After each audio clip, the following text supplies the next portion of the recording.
on our app and on ESPN 1000. Hello, everybody. How's it going? Sweet. Bring your ass. Is locked, cocked, ready to rock. I want to talk about the Bears, baby. Love these guys. Mongo, you're going to have to wait. We'll get to the Bears with minicamp today. Today was a fun day out at Hallis Hall. They were throwing passes to Caleb. They were throwing passes to Darnell Wright. 17-0. Jeff Joniak's going to join us a little bit later. But today is White Sox Day in the city of Chicago. This is probably the best day for Sox fans. We've talked about this before since that walk-off on the Field of Dreams. So let's recap. And if you're saying, well, okay, they won against Detroit and you're just getting in your car. Yeah. No, so the day started off with the official announcement from CHSN that they have finally reached an agreement with Xfinity. So now if you have Xfinity and you subscribe to the Ultimate tier, you're going to need to subscribe to that Ultimate tier. I still don't know if I am an Ultimate tier subscriber or not. You're going to have to make a call.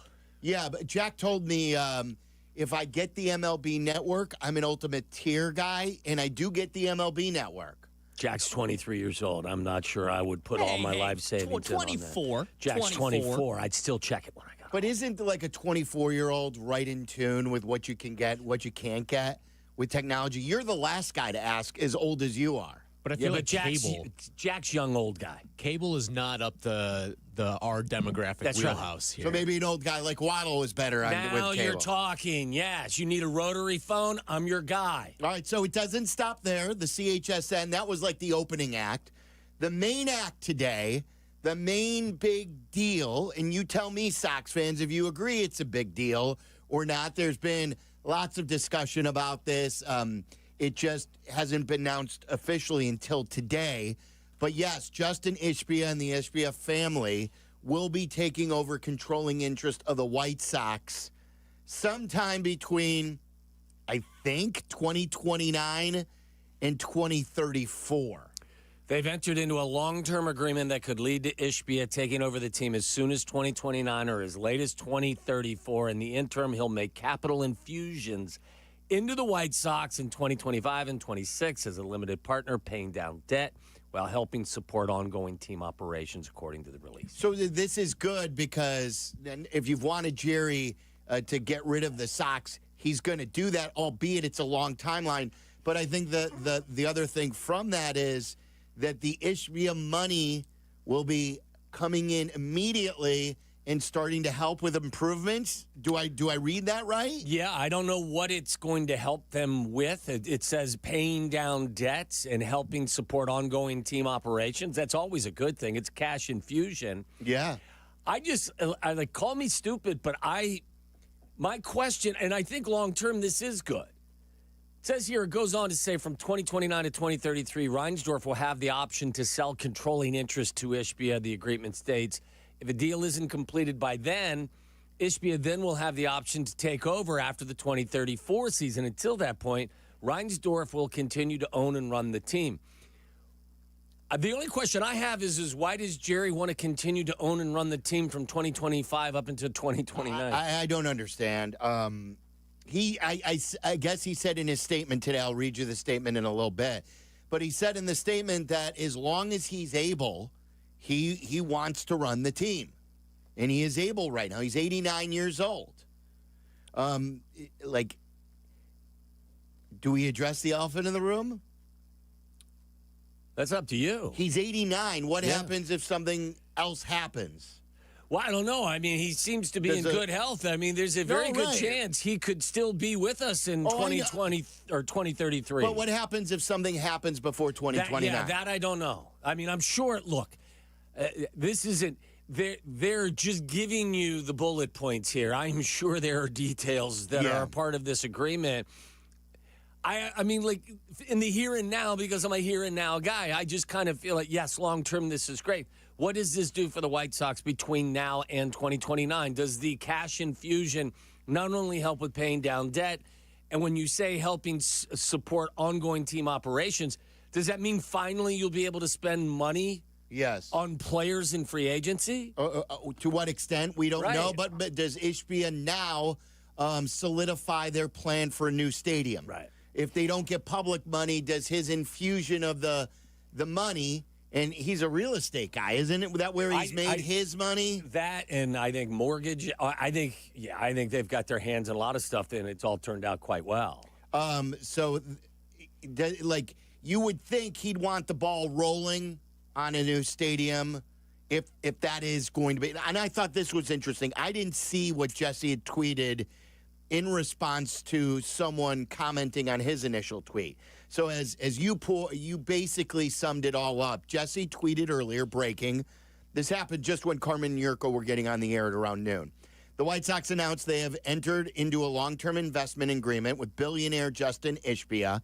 The agreement provides that from 2029 to 2033, Reinsdorf will have the option to sell controlling interest to Ishbia. After the 2034 season, Ishbia will have the option to acquire the controlling interest. In the event of any future transaction, all limited partners of the Sox would have the opportunity to sell to Ishbia at that time. I thought this was interesting. A guy by the name of Gladius tweets in response to Jesse's original tweet. Can I not read that? What? No, I just Why think are you I think giggling? the name Gladius is quite impressive. It is a good name. It sounds like an old ancient gladiator from Sparta or I something thought like that. I read like something that was code for a dirty term. No, I don't know. Gladius. So Gladius tweeted, guess they will be moving to Nashville. Why don't the Sox take Soldier Field's spot if the Bears leave? That would be a great location for them and bring in the crowd, all right? I'm not reading this just because I'm interested in Gladius's opinion, but Jesse chimed in responding to Gladius saying, I agree and start working on public transportation improvements now. Has to happen. So Jesse is agreeing that moving from the rate to Soldier Field would be a good idea. That's what I believe he's agreeing to. Did Gladius, the first part of his statement was about going to Nashville. I would think that this completely eliminates that outside thought that someone would buy the team and move them. Yeah, especially because Ishbia lives here now. Not that he wouldn't move or anyone would be opposed to moving just because they live in a town, but it sounds to me like Ishbia's buying it to keep him here. Yes. He just built like this mega mansion, not just a normal mansion. Oh, yeah, I know. Mega mansion, Waddle. This is even out of your territory. Oh, stop yourself. It's more than the largest contract in White Sox history. Yes. That's how much it costs. To build the house. To build the house, yeah. Is more than the Benintendi contract. Which is $75 million? Yeah. Look, again, I think the opposite of what Gladius mentioned in the first part of his presentation. I think this secures the White Sox staying in Chicago indefinitely. Am I reading that wrong, fellas? Well, so Jesse also replied to D's. Oh. D's, no! But he actually replied to D's. He's always replying to D's. D's asked him, if you were a betting man, your money would be on the team moving to a different state within the next decade, ? And he goes, I would bet against it. Definitely need a fresh start with a stadium. So, and that opens up the other portion of that. For Sox fans, we never really got into this, but with this news today, a couple of questions for you. A, is this a great day? Or is it too far in the future for you to think that this is a great day? Simply, it is official now, and then you will be getting hopefully you'll be seeing an influx of cash because this guy is super, super rich. His brother, and he's got a minority stake in the Suns as well. I've seen some people be a little questioning to the success in Phoenix. The one thing that I've told you as someone who frequents that area a bit is while they haven't won, and that is obviously key, he has gone for it time and time again. It is not for a lack of trying. There are some people who, right now they have an owner who, in my opinion, doesn't try and doesn't invest in the team and is basically in denial on how bad he is. The cost of pursuing excellence is not an issue. Yes. So, they have totally been fan-friendly in that stadium. They've lowered prices on concession stand. They have looked to make the big splashy move as far as players. It hasn't worked out in Phoenix, but I say, hey, if you get an owner right now who wants to win and cares about the product on the field. It's up to then the front office to execute that. But I think that's good, and hopefully if you get this cash flow on hand, maybe they do move. And then B, do you want a new stadium? And would you want, if yes, would you want Soldier Field? In this domino... Why would you want? I mean, it's a good question for Sox fans. Why would you want to move from the rate to Soldier Field? Well, it's prime real estate. Yeah, but as a fan, like, what do you care about the prime real estate value? You, as a fan, you're worried about experience, seat location, winning, all of that stuff. So right now, all the things that we've always talked about with Soldier Field being a major inconvenience would hold, except for the fact that you're not getting 61,500 in there. You're getting, at the max, 3,500. Okay. Attendance jokes, very on brand for you. I'm just keeping it real, fellas. Like if they're good, you'd get, like, I would think they'd build a ballpark for 35,000. That's pretty much the way they're doing things these days. Gone are the days of 45,000 seat ballpark. Yes, which I agree with, and I apologize for my being a wise ass. Truth hurts. But now you got 81 games, and the accessibility, while it would only be 35,000 people, not 65,000 people, for me, would still be something that needs to be addressed. Of course. We've always talked about what's cool about Sox Park is, and the rate is, it's right off the Dan Ryan. You have the red line stop right there. A few blocks to the east, you also have the green line stop. You still have all those issues with Soldier Field right now with getting there. And some people have said, look, if the Sox are good and the park is filled, you know, it's easier than Soldier Field, but it's not the easiest thing in the world to get to. Most, stadiums are like that. If your team is really, really good and you have full capacity on a consistent basis, you're going to wait a little bit, and the accessibility isn't going to be as probably as friendly as it is now. Now, would the place at the 78 be more accessible? Don't know. I don't know about that because it's off Roosevelt Road. We've all talked about that. It's not right off the highway. You have to go down Roosevelt Road a ways. Right now, there's not. And if the fire plan on going there, the Sox still maintain there is room for their project as well. Jesse told us don't rule that out. But where's all the parking go? Yeah, I don't know. Where is all the open land for now? You could build garages, but I don't know if it's going to be enough. And I know the Loop has a ton of parking, and you can park and walk. Can you create an atmosphere? I have no idea. I'm asking you. It sounds it sounds aggressive, but there's no parking at Wrigley either. But the public transportation access is greater. Could you create an environment where the public transport, could support water taxis? Yeah, water taxis. Well, We've taken right trains and stuff. I mean, could the infrastructure support it? The train station is not that far from that place. It's basically Madison. So, I mean, it is still several blocks, but I don't think it's that inconvenient. All right, so and then you have the Roosevelt Red Line stop, which I think is like 4 blocks or so. So about the same distance as the Soldier. But I want to hear from Sox fans. We want to hear from you, Sox fans. This is your day today. Is today a great day to be a fan of the White Sox? You haven't had many of these. Setting the record. I just had a rant about Jerry yesterday. Why does he want to continue to be in this? Or are you looking at this like, oh boy, when's the end of the road coming? We may not have a season without Jerry till 2035, the earliest 2029. Or do you see it at the very least as an official announcement where you're going to get an influx of money? And if you're the Ishbias, do you want the current group spending your money if, in fact, some of those resources are going towards baseball ops? Well, I would think that they're going to make the calls. Don't you? I don't know.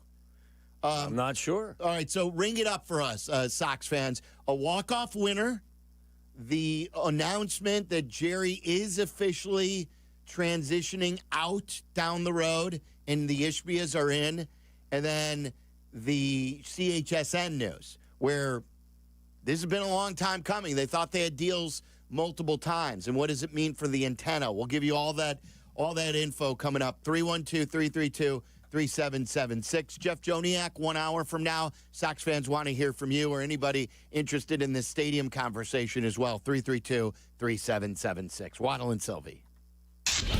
You're listening to Waddle and Silvy on ESPN 1000, Chicago's home for sports. What's up? It's Jonathan Hood. And this is David Kaplan. We are excited about our team for the 5th annual Grip It and Sip It Classic. Hoodie, we are going to win. I know it. You can take that to the bank. As long as it's Republic Bank. Yes, Republic Bank.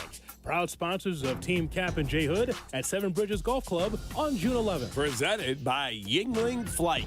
Yes, Republic Bank. Ha ha ha. It's that time of year again, and if you or someone you love is graduating soon, you know there's a lot to do. You got finals, papers, party prep, and more. It's easy to forget about details like getting a fresh haircut. Luckily, that's why there's Great Clips. With convenient online check-in, you can put your name on the list from anywhere, and they'll text you when it's time to come in. No need to worry about finding time for an appointment in your busy end-of-the-school-year schedule. The skilled salon stylists at Great Clips are schooled in all the latest styles and techniques, so whatever haircut you're looking for, you'll look and feel great in your cap and gown, or as a guest cheering from the audience. Plus, with the affordable prices at Great Clips, you can save more money for summer fun, and who doesn't love some of that? So, get into your local Great Clips salon today and get ready to celebrate in style. Download the app today. Great Clips, it's going to be great. When you're on the mound, it's all about commanding the zone and bringing the heat. Now, when it's your turn to perform off the field, are you throwing fire or are you just throwing the soft stuff? That's where Blue Chew comes in. It's a performance enhancement for the bedroom that helps you bring extra confidence when it matters most. Blue Chew delivers the same active ingredients as Viagra and Cialis, but in a chewable tablet, so no swallowing pills. And it's all done online. No awkward doctor visits, no pharmacy lines. Blue Chew ships discreetly right to your door. Licensed medical providers work with you to find the right ingredient and strength for your prescription. Made in the U.S. of A. and shipped direct, so it's cheaper than the pharmacy. Whether you're a North Sider, South Sider, or just trying to be a fan favorite in the bedroom, confidence matters. Blue Chew helps you show up ready every single time. Get your first month free at BlueChew.com with promo code ESPN. Just pay $5 for shipping. Chew it and do it. Blue Chew, your playbook for better performance. You have heard me talk about how businesses are elevating their game in Bolingbrook. Here's Mayor Mary Alexander Basta to tell you herself. Thanks, Peggy. Bolingbrook remains the most desirable southwest suburban location to start or expand your business. I invite you to learn how welcoming we are to the many businesses who recently have made Bolingbrook their home. So if you're looking to elevate your future and the future of your business, visit bebolingbrook.com to learn more. Join us and be Bolingbrook. All right, Abdallah, let's set the scene. A hot summer day, ball game on the radio, burgers on the grill. What's missing? A beer that won't slow me down. I'm grabbing a Flight by Yingling. Flight is the next generation of light beer. It's crisp, it's refreshing, it's only 2.6 carbs and 95 calories. It's perfect for extra innings or extra rounds on the 19th hole. And it's Yingling, so you know it's legit. The oldest brewery in America does not miss. So Chicago, when you're soaking up summer at the ballpark, the golf course, or just hanging with the crew, make it a Flight by Yingling. Flight, because light beer should actually taste great. DG Yingling and Son, Pottsville, PA. Whether you're building a single roof or a successful roofing business, roofing contractors like you need the right tools for the job, and software is no exception. Service Titan is on a mission to be the most powerful software platform for the trades, with purpose-built technology proven to maximize revenue, streamline operations, and deliver 5-star customer experiences. We are taking roofing companies like yours to the next level and beyond.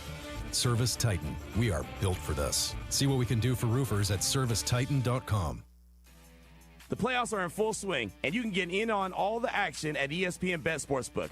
Go from tracking the latest game-changing moments to placing bets in just a few taps. Right now, new customers can get $100 in bonus bets when you make your first $10 wager. Download the ESPN Bet Sportsbook app and sign up with promo code JOEQ, J-O-E-Q, to get started today. Must be 21 plus. Gambling problem? Call 1-800-GAMBLER. Terms and conditions apply. See app for details. Offer not available in New York. Advantage Acura of Naperville is your connection to your new Acura. Drive home in one you'll love in less than 60 minutes, or they'll make your first car payment. And every new Acura comes with the Advantage Plus program. Come see them in Naperville or visit AdvantageAcura.com. Restrictions apply. See dealer for details. It is a top concern for us all. What to do with your hard-earned dollars. Here's Brandon of BrandonMrFinance.com. So we show people how they can borrow cash to buy cash to beat inflation, right? So banks charge interest on your money, so I believe in reverse engineering things. So you borrow money, take the bank's money, and then go out and create increase.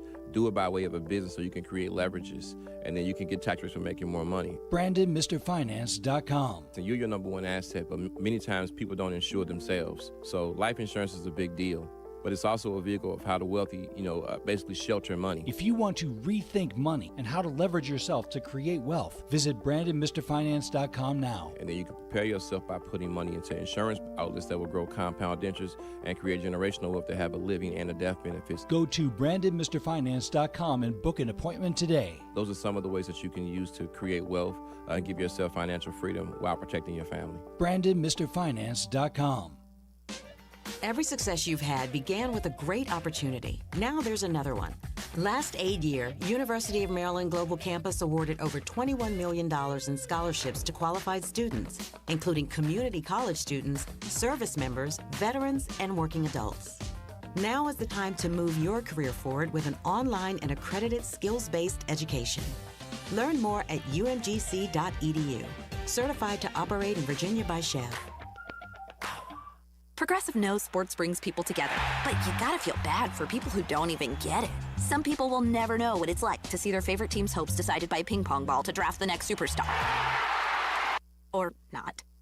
I mean, sure, it's silly for your happiness to hinge on the success of a 20-year-old entry-level employee, but you just can't help yourself. The stress is exhilarating. Progressive can't bring people together like the draft, but we can bring your home and auto insurance together with a bundle. So switch and see if you could save hundreds. Progressive Casualty Insurance Company affiliates and other insurers not available in all states or situations. Live from State Street in the heart of Chicago, you are listening to the new home of the Chicago Bears, ESPN Chicago. And this is Waddle and Silvy, WMVP, WTBC, HD2, Chicago, a Good Karma Brands radio station. Don't stop. The 0-1. Swing and a ground ball, base hit. White Sox win. Tim Elko will be mobbed by his teammates as he rounds first base. He cracked that one out in the left center, and they beat the Tigers. I hope you enjoyed it because I won't be on with you guys again. Boy, he wasn't lying. I don't think I have interviewed Jerry since then. I've talked to him. I talked to him after that moment. I went to the rate. How did he?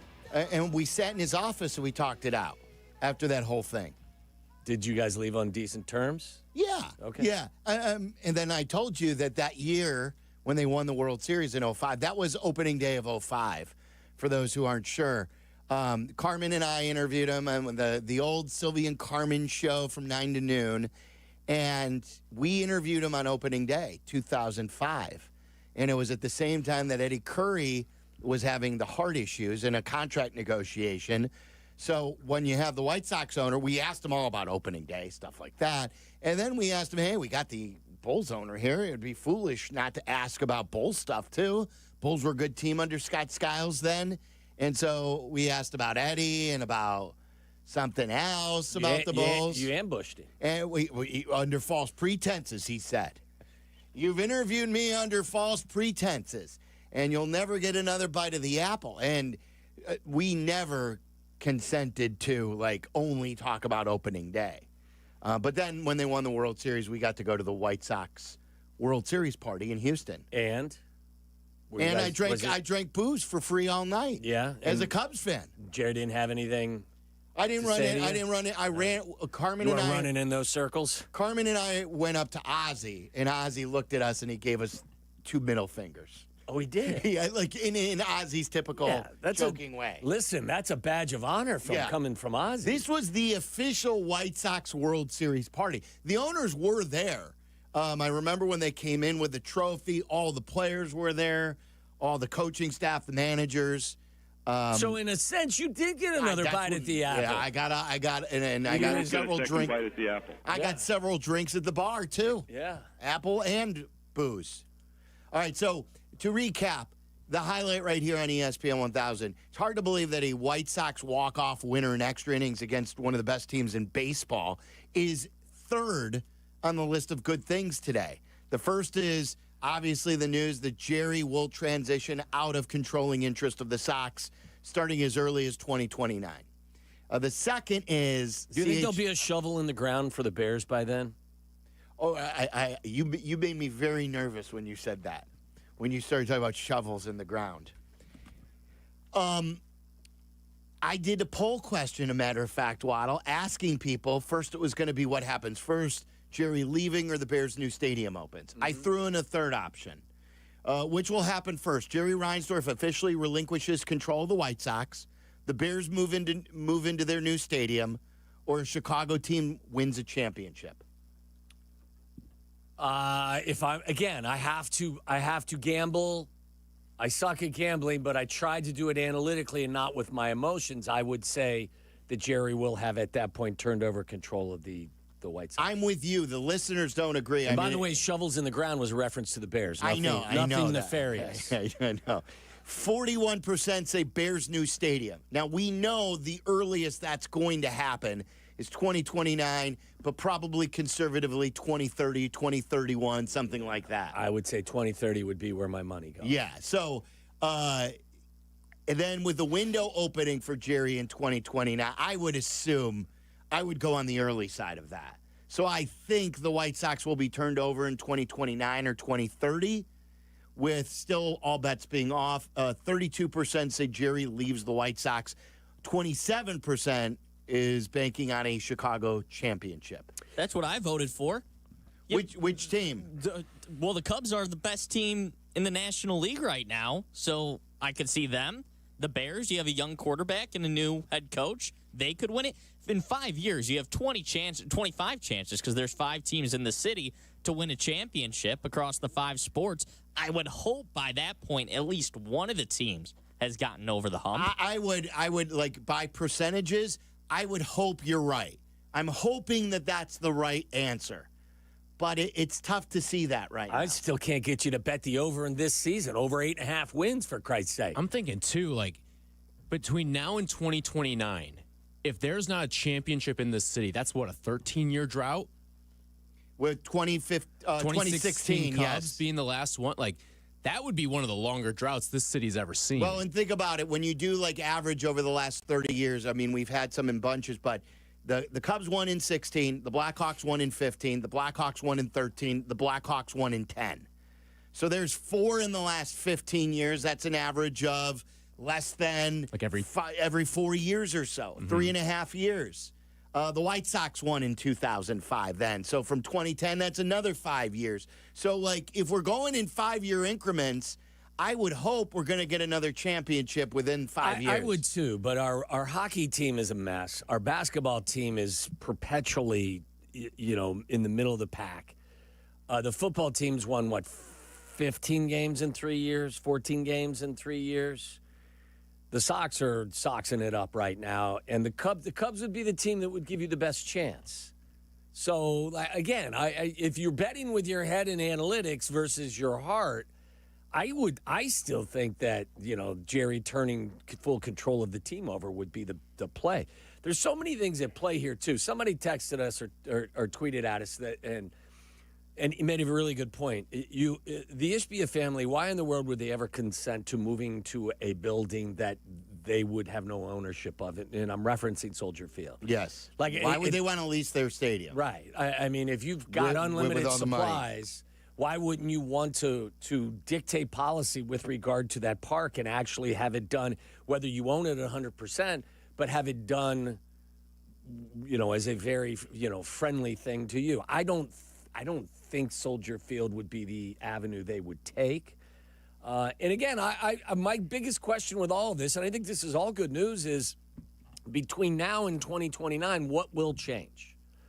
Now, other than the money that the Ishbias are going to provide the White Sox for debt service and paying down debt and different operational stuff. Isn't that baseball operations, too? Can't that fit under baseball ops? It says build it out. ongoing team operations. Maybe that is right, like the analytics department, all that all stuff. of scouting. Like why? Like if the Ishbias are going to take over at the earliest 2029, why would they want to start doing work in 2029?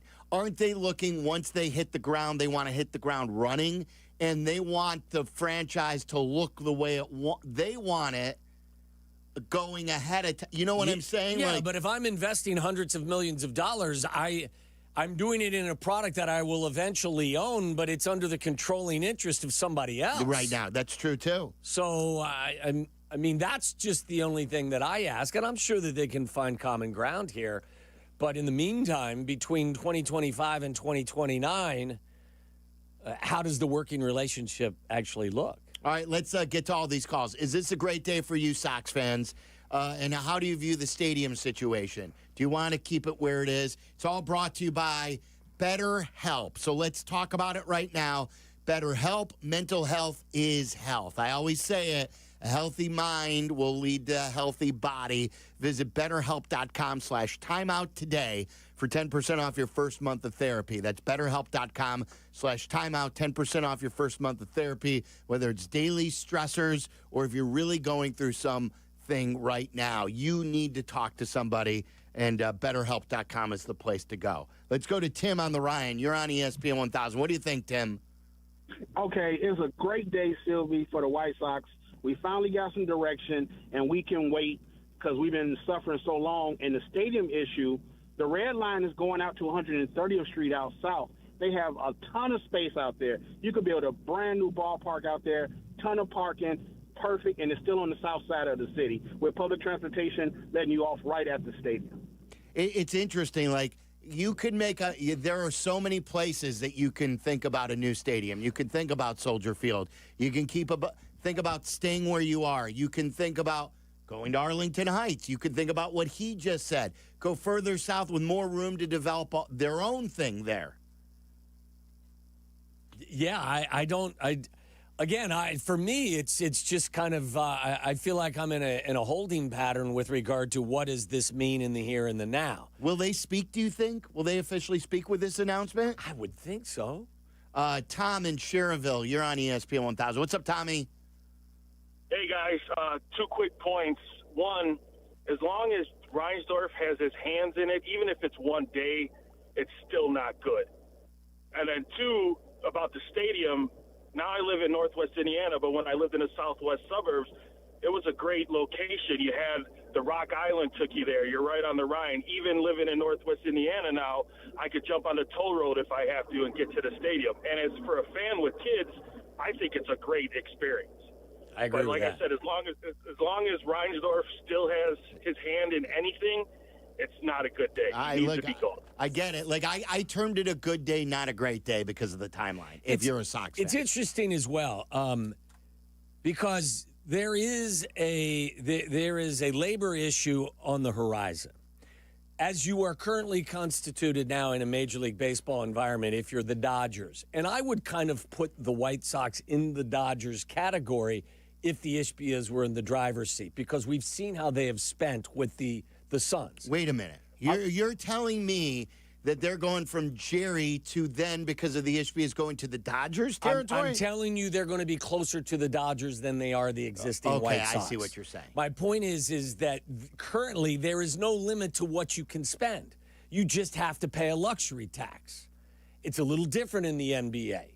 So will that change? And how will it change? Because right now I'm thinking to myself, well, if you're a White Sox fan, you're like, look, we're going to start spending like Cohen does in New York with the Mets. You're going to start spending the way the Dodgers do. You're going to start spending the way that some of the Yankees do. Why wouldn't you? The Ishbias have told you that money is not going to be a hurdle for us in our pursuit to win. This is our first cash-rich ownership group, correct, in the city?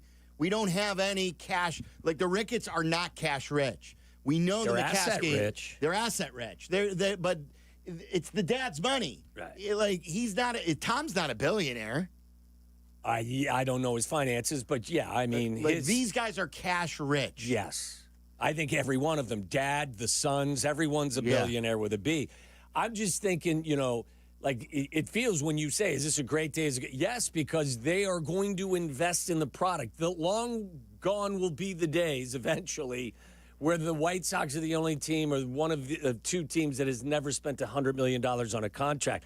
As I'm trying to play all of this out, what would a new collective bargaining agreement look like after the next season, and how would that affect their ability to spend in the manner in which gets you excited and makes you a little hot and bothered? Passon told us he doesn't think there's going to be a salary cap, but we'll wait and see after 2026. Ivan in Aurora, you're on ESPN 1000. What's up, Ivan? Hey, guys. Love your show. Appreciate it. That just falls right into the question that I had, which was with the collective bargaining agreement, talks coming, and potential for even losing a season or two.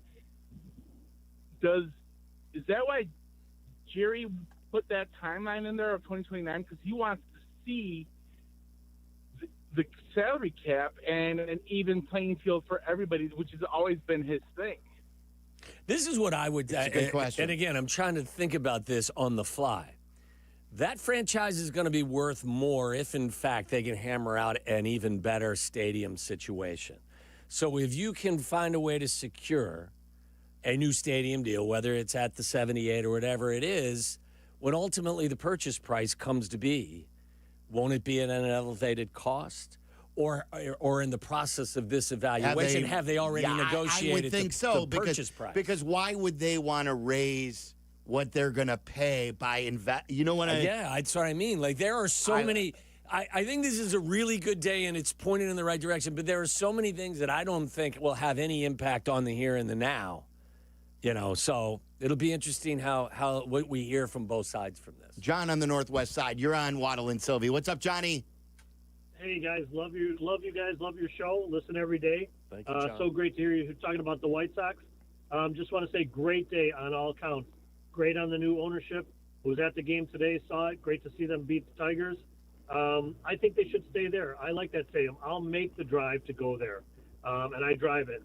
And also too, I just can't think of anything negative. It's great all around. Thank you. Yeah.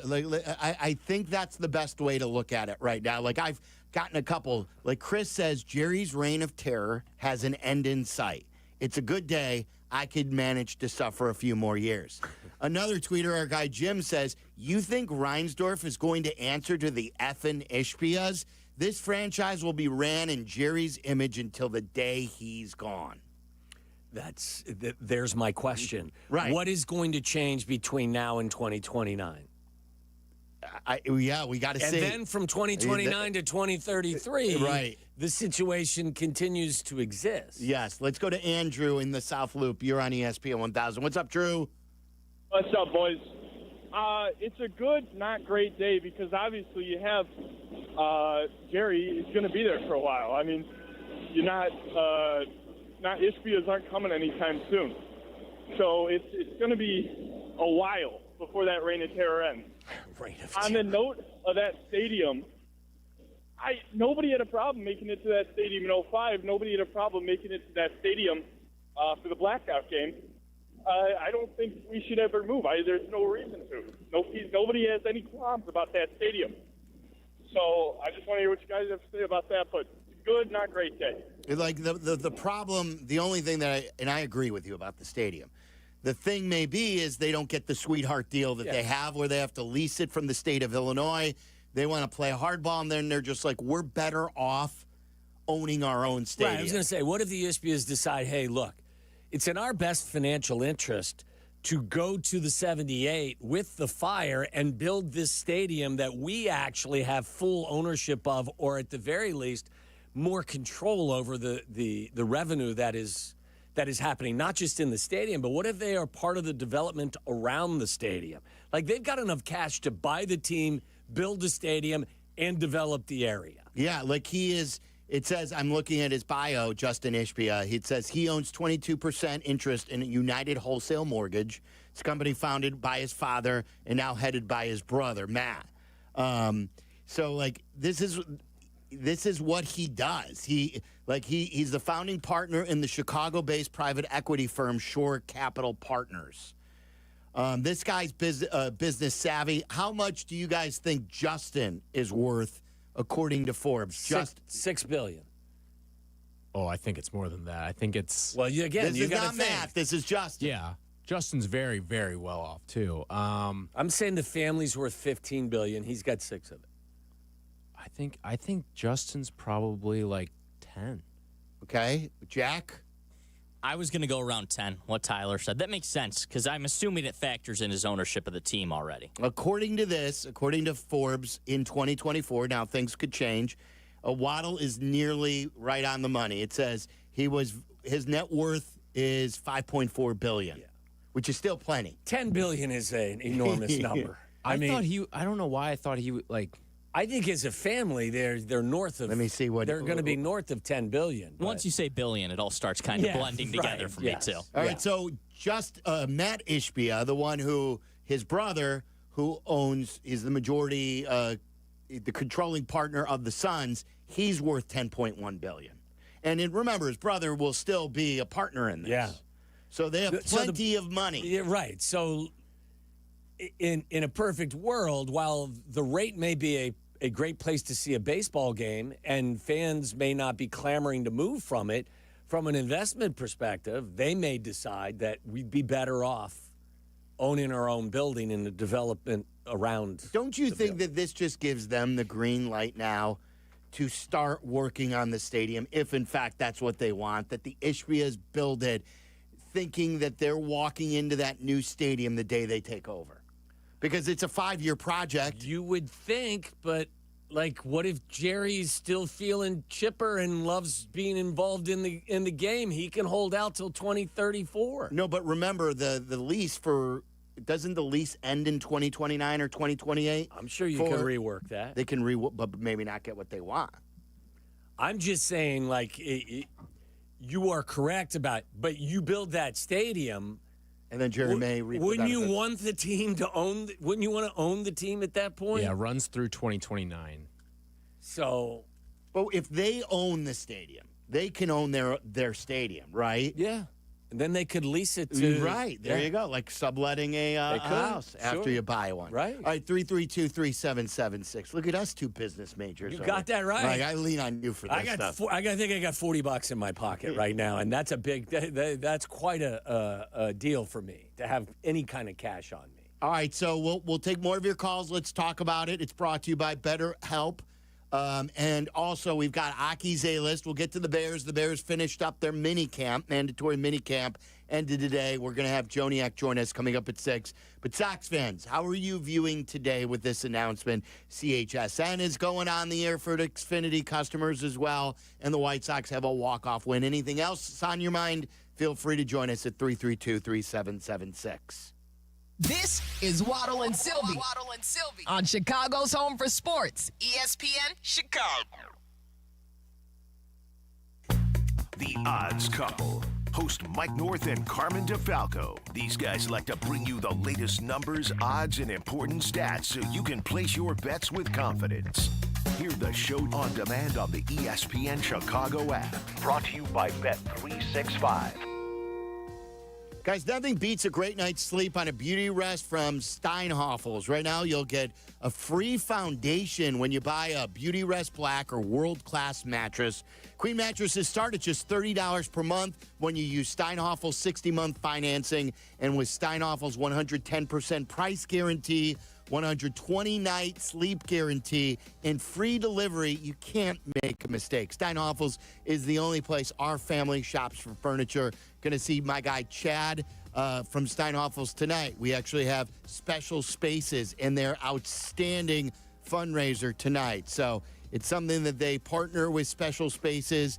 Don't overpay for a good night's sleep. Shop Steinhoffels in-store or online, 6 Chicagoland locations, including the newest in Orland Park. Shop Steinhoffels today.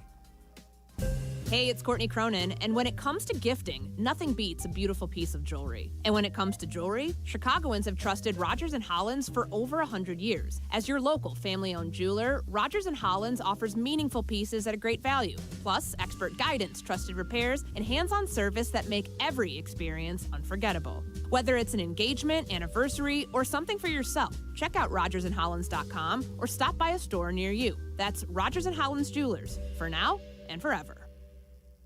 When you're on the mound, it's all about commanding the zone and bringing the heat. Now, when it's your turn to perform off the field, are you throwing fire or are you just throwing the soft stuff? That's where Blue Chew comes in. It's a performance enhancement for the bedroom that helps you bring extra confidence when it matters most. Blue Chew delivers the same active ingredients as Viagra and Cialis, but in a chewable tablet, so no swallowing pills. And it's all done online. No awkward doctor visits, no pharmacy lines. Blue Chew ships discreetly right to your door. Licensed medical providers work with you to find the right ingredient and strength for your prescription. Made in the U.S. of A. and shipped direct, so it's cheaper than the pharmacy. Whether you're a North Sider, South Sider, or just trying to be a fan favorite in the bedroom, confidence matters. Blue Chew helps you show up ready every single time. Get your first month free at BlueChew.com with promo code ESPN. Just pay $5 for shipping. Chew it and do it. Blue Chew, your playbook for better performance. Hey, I'm Tom Waddle, and I drive a Hawk. Find your next car at HawkAuto.com. Choose from 12 Hawk Auto locations in Forest Park, St. Charles, Plainfield, Joliet, Carroll Stream, and now LaSalle, Peru. Shop thousands of vehicles from 13 big brands. Right now, save with 0% financing for 72 months or make no payments for 90 days. Find your next car at HawkAuto.com. And drive what I drive. Drive a Hawk. HawkAuto.com. $13.89 per month per thousand. Finance on select models with approved credit. The Home Depot has fast, free delivery on the perfect gift to help Dad do more this Father's Day. Because Dad is more than just a dad. He's groundskeeper of the yard, the perfecter of the patio, and the cleaner of the clippings. Power Dad's doing with Ryobi cordless outdoor power tools from the Home Depot. Like the Ryobi 40-volt string trimmer kit for $159. For everything Dad is, find the perfect gift at the Home Depot. Subject to availability, see homedepot.com/delivery for more details.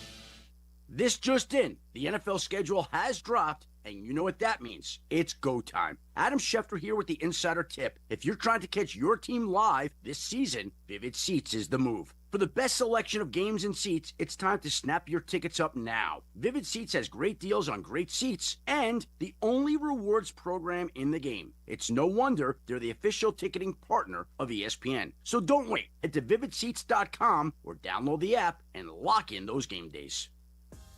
Spring has sprung, and everyone knows what that means. It's officially moving season, a time filled with hours of packing, unpacking, and so much bubble wrap. But the first thing you should do when moving into your new home is make sure that the Wi-Fi is booming with Xfinity. Super quick and easy to set up, and then you boom. You'll have your new home hooked up with the ultimate Wi-Fi experience faster than the time it takes to parallel park or move a truck. Then you'll be back online with the most reliable Wi-Fi with the best-in-class equipment from Xfinity, so you can just kick back, relax, and stream your favorite movies and TV shows while someone else deals with all those boxes. Because with Xfinity, the only thing you'll have to worry about is remembering where you packed the remote. Make the right and easy move with Xfinity. Learn more at xfinity.com/move. Restrictions apply, not available in all areas. Most reliable Wi-Fi claim based on Open Signal Awards USA Fixed Broadband Experience Report, August of 2024. Property managers and GCs use FinishingChicago.com's contractors for finishes and protective coatings in the most iconic venues, interior spaces, and essential infrastructure.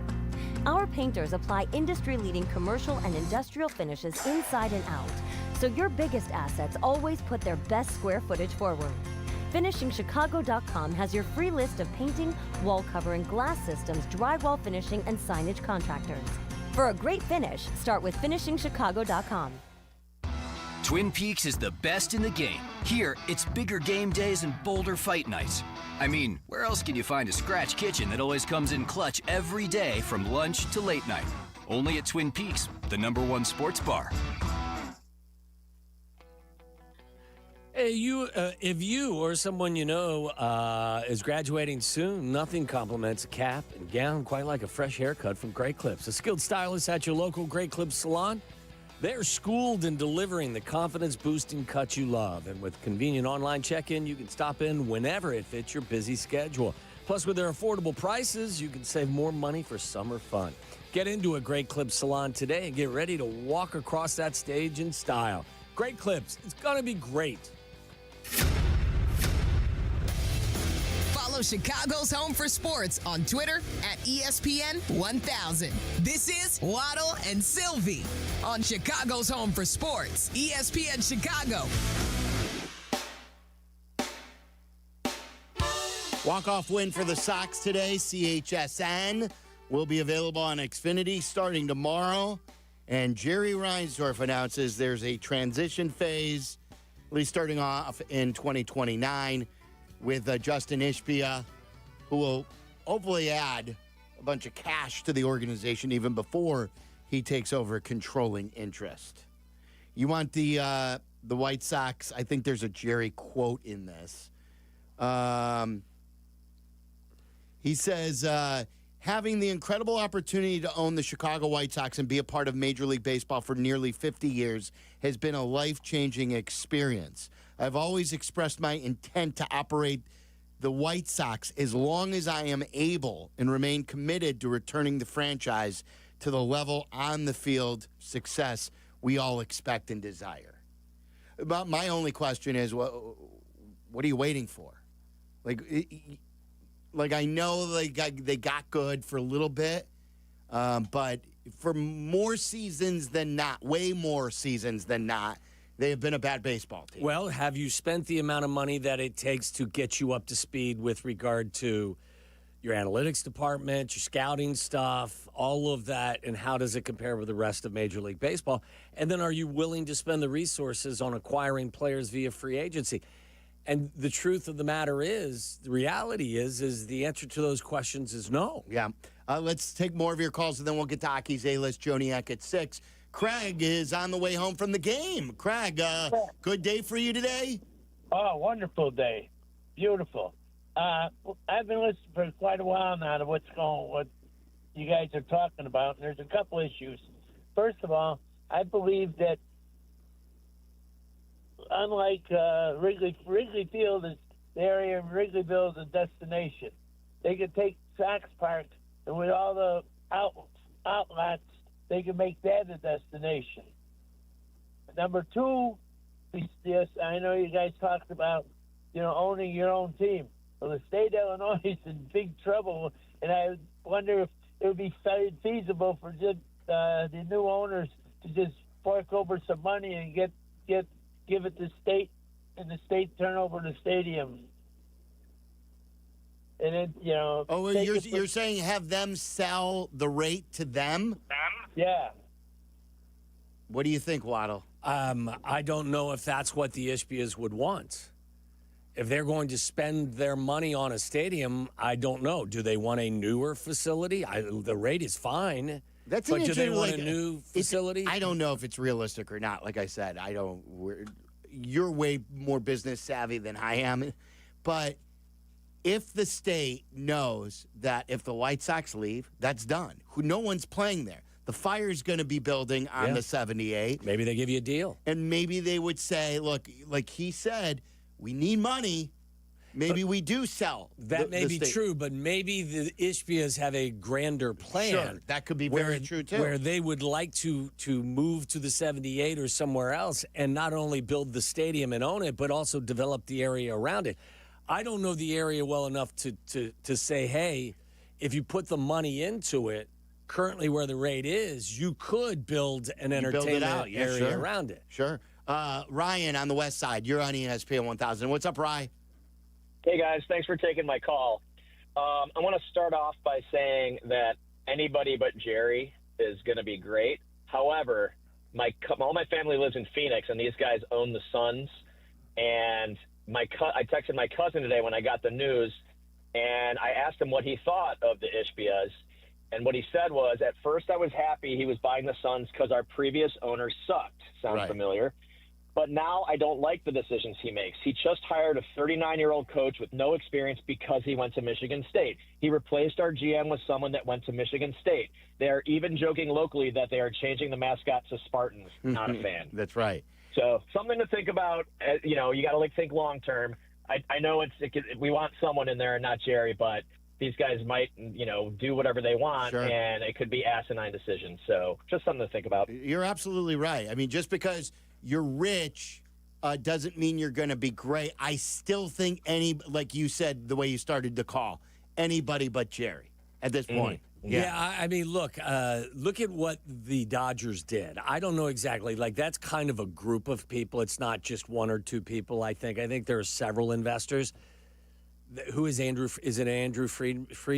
Who's running? He's he's in charge of baseball ops. Right. Yeah. So, I mean, the advice to the Ishbias would be, it's great to have you and your resources, but spend some of them on somebody who knows how to run a baseball team, and just give them all of the support financially and whatever that you can. That I don't totally try to agree do with. it by yourself. That's the most important decision, isn't it? Like, who are you going to hire? Yeah, like hire the smartest and the best guy. And it's one thing why I can't completely bash Ricketts for as much as blame he's taking recently for the difference of the way he goes with his payroll, is because he went out and he got the best guy. Like, when he put his stamp on the team, he goes, okay, no more Jim Hendry. His time has come. And we're not just going to replace him. We're going to replace him with the best guy possible. It's very infrequent, and I'm sure you could come up with examples of owners who have been very, very, very, very hands-on and have helped lead a team to a championship. Doesn't happen often. You have to find somebody that is skilled and equipped to run a franchise in the respective sport that you're in. Hasn't worked really well for the Cowboys and Jerry Jones in recent years. He's his own general manager, yeah, right? So, I mean, nobody's going to tell an owner what he can and can't do. He's the one that has spent his own resources on buying a team, but it would be advisable to find somebody, and don't spare any expense, find somebody that you trust to run your organization who has some of that experience. Ryan in Uptown, you're on ESPN 1000. What's up, Ryan? Hey, guys, thanks for taking my call. I wanted to talk about the stadium. The White Sox field, the Raid Stadium is a little bit older, but it's just as old as the Sun Stadium. And the Sun Stadium, I think the city of Phoenix owns it, and the Ishbias just get the naming right. So could be that they continue the same thing here. And it's obviously good news that they're taking over the team. They'll spend some money and hopefully get some good players there. Yeah, I think anything is possible here. I don't think any of us have a clue on where they could go with the stadium. I don't know how they will run that portion of it. What I am confident about is that you will finally have a free agent on your team that will have exceeded the $100 million contract. And I know that, I'm focusing on that number. The point I'm making is that they will not spare expense to try and make the baseball team better. Nate in St. Charles, you're on ESPN 1000. What's up, Nate? Hey, guys. I kind of had a hypothetical, and part of it was also a question. But if I was Jerry, I think I would go like full Dodger mode and then just sign everybody right now for the next 4 years to super mega deferred deals. And then I'm off the hook when I sell the team in 2029. But that being said, I like it. Do you think Jerry will be a little loosey-goosey, be willing to spend a little more now? Or will he be more frugal because he's scared to upset Ishbia? I have no idea. Yeah, I don't think any of us, that's the interesting part of this. Like Waddle said, it's the short-term part of it and then the big picture part of it. Again, the money, it says here in the interim, Ishbia will make capital infusions into the White Sox in 2025 and 2026 as a limited partner, paying down debt while helping support ongoing team operations, according to the release. Now, what that means, you're going to have to clarify some of that, before any of us will understand it. Yeah. Does it mean that you will be pumping cash into the organization so there are more resources to spend in free agency? Is some of the money going to be used to build up your analytics department and all your baseball ops stuff? whatever debt you have. I don't know what debt they do have, but it's going to service some of that debt. I mean, this is a great press release. The long-term perspective is very exciting.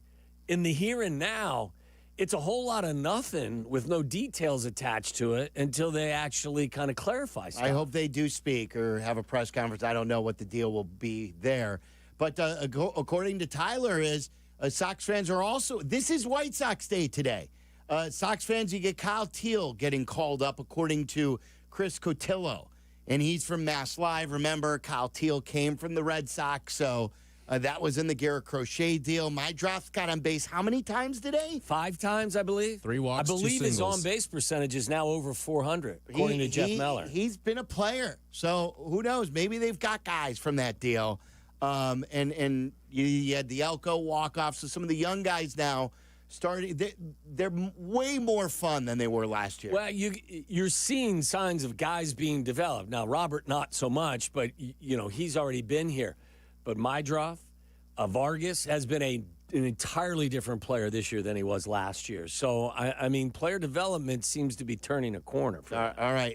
So 312-332-3776. Jeff Joniak at 6 to tell us what happened at Bears minicamp today. And Tyler Aki's A-List is next. Waddle and Silvy on Chicago's Home for Sports, ESPN Chicago. The CDGA Golf Show. It's your source for golf news local and golf news from around the world. Hosts Tyler Rocky and Mike Gilligan are linked up with golfing knowledge to help us all. Tune in Saturdays 9 to 11 on all the ESPN Chicago channels. Brought to you by Glenview Park Golf Club. All right, Chicago sports fans, it's summer vacation season, and it's time to swing into action with Toyota's 2025 lineup. Leading off, the RAV4. If you've never driven the RAV4, you need to test drive it. I drove it for 2 years, loved it, got 40 miles to the gallon with a hybrid version. It's a utility all-star that delivers in the clutch. On deck, the spacious Grand Highlander, more room than ever, followed by the fuel-savvy Corolla. Next up, the Slugger, the Tacoma, bringing upper deck power every at bat. And rounding out the lineup, the playmaking all-hybrid Camry. Check out the full Toyota lineup at Toyota.com or do what I did. Visit your Chicagoland Toyota dealer today, drive the Sequoia, and absolutely love it. Toyota, let's go places. These days, everyone's focused on their health, and rightfully so. You want to feel your best, but maybe you're trying to avoid surgery, pills, or endless steroid shots that just mask the pain. Hey, it's your friend Tom Waddle, and I want to talk to the person who's hurting right now. Maybe it's you, or maybe it's someone you care about. You've tried everything, but the pain just keeps coming back. You're frustrated, tired, maybe even thinking it'll never get better. Don't give up. QC Kinetics is doing something different. This isn't a temporary fix. This is cutting-edge regenerative treatment that helps your body repair and restore damaged tissue. You'll sit down with Dr. Ashley Caravelli and her incredible team right here in Chicago. They'll walk you through how these advanced cellular therapies target the root cause of your joint pain. No surgery, no meds, no downtime. QC Kinetics has already helped thousands of people. They'd be honored to help you, too. Call today for a free consultation. Appointments even available on Saturdays. 312-809-5955. That's 312-809-5955. QC Kinetics. Take the first step toward living pain-free. It's the Cap and J Hood Show here with Howard Ankin. Howard, remember back in the day when upper deck tickets were cheap? You mean the cheap seats? Oh, sure. You're at the game, but you don't really experience the game. Yeah, no bueno. If you've been injured, get the help you need and experience injury law made personal yourself only at Ankin Law. Auto, truck, ride shares, work injuries, and medical mistakes. If you've been injured, call Howard. I'm here to help. Call 312-6-million. Howard Ankin is our go-to lawyer on the Cap and J Hood Show, weekday morning, 7 to 10 on ESPN 1000. All right, Abdallah, we talk a lot about baseball legends, but let's give credit to the real MVP of the game. The ace who never takes a day off. A hero who always delivers in the clutch. Beer here. The beer guy. Ice cold beer. He's out there hustling up and down the aisles. Dodging peanut shells. Balancing a tray like a pro. A legend. And when you hear beer here, grab a Yingling, a legend that stands the test of time. Tip your beer guy, drink a Yingling, and let's play ball. DG Yingling & Son, Pottsville, PA.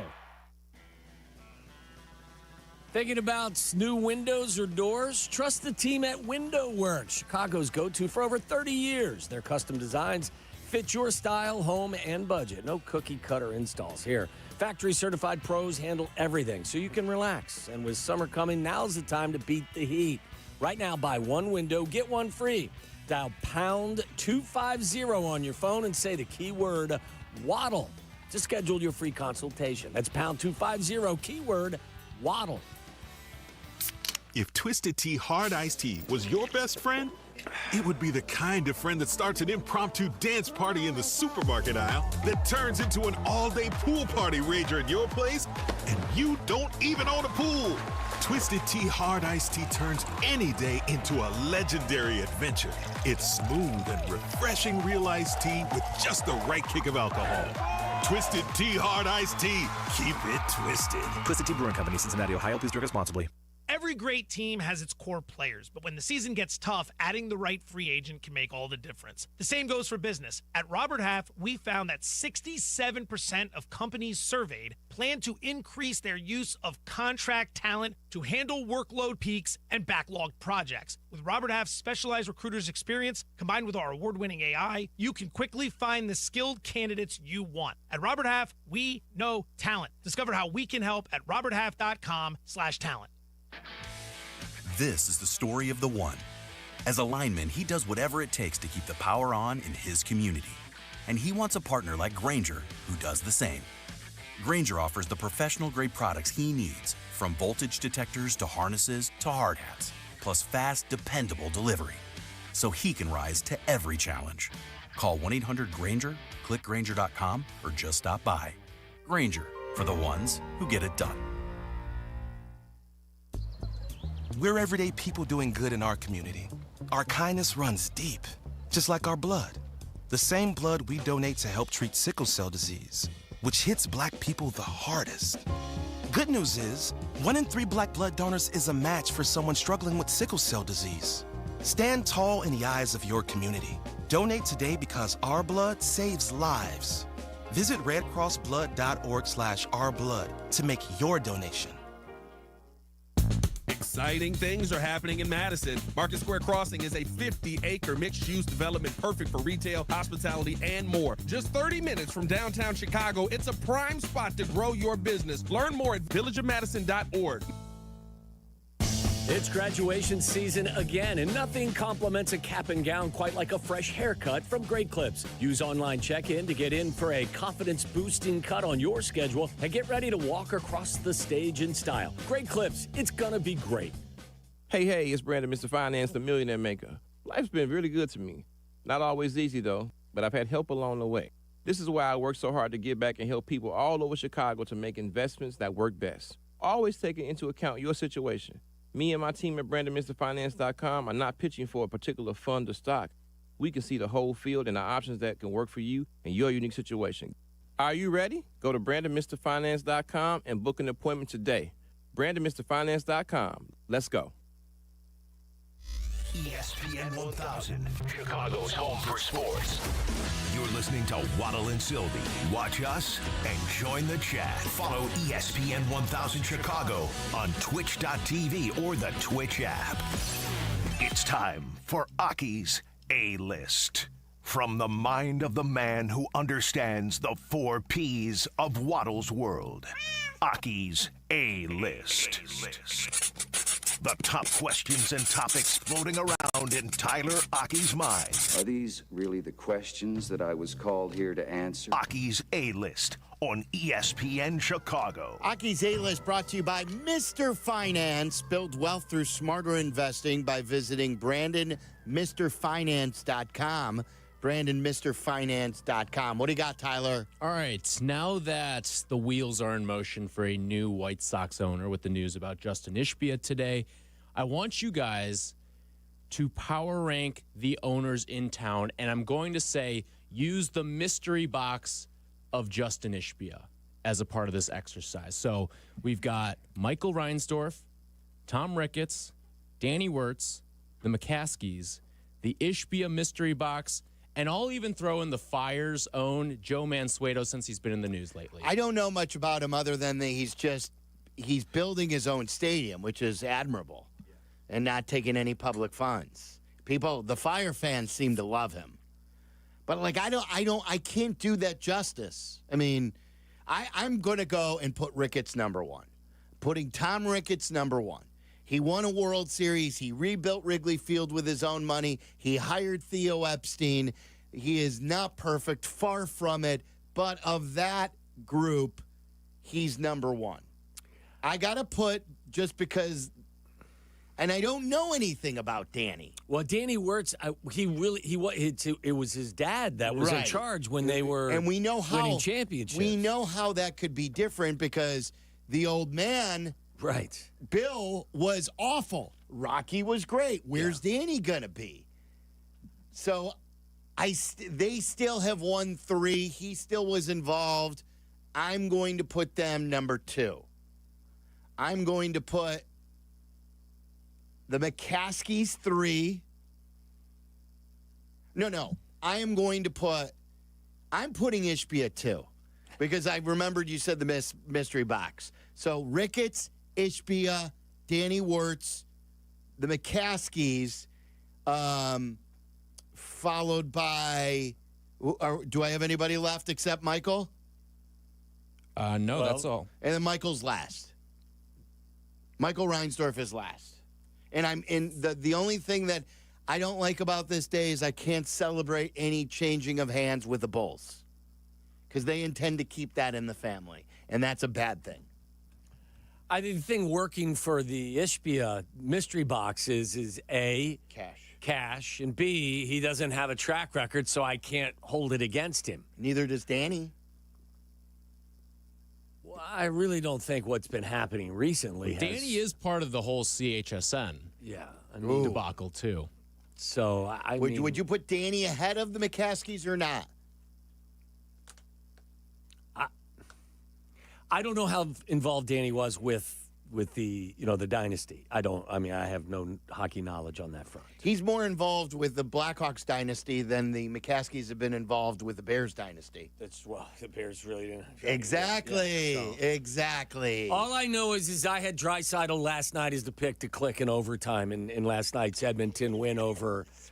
That's all I know about hockey. The text chain was bumping last night. You bet your sweet ass. With the hockey. I think hockey has been what's the word? It has been good. It's not in terms of talk don't talk about too much hockey, or we'll get reprimanded. What's the word? Apparently. It's been God. We're not allowed to talk about it. No, that's not true. I'm defending Danny. I think Danny was mad that they opened with hockey, from what I heard them say today. I mean, it's a hard question to answer. Like, look, again, I want to hear yours. I was on the Bears the last time that they won a road playoff game. Yes. So how could you put them high? I can't. I would say the Cubs. I would say Ricketts. I would follow your lead with regard to Ishbia's getting the benefit of the doubt because he's got a ton of cash and he doesn't have a track record I can hold against him. I don't know how involved Danny was with the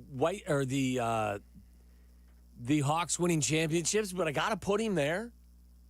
I got to put him next because he had to have something going on. See, so we have very similar lists. So then where am I at now?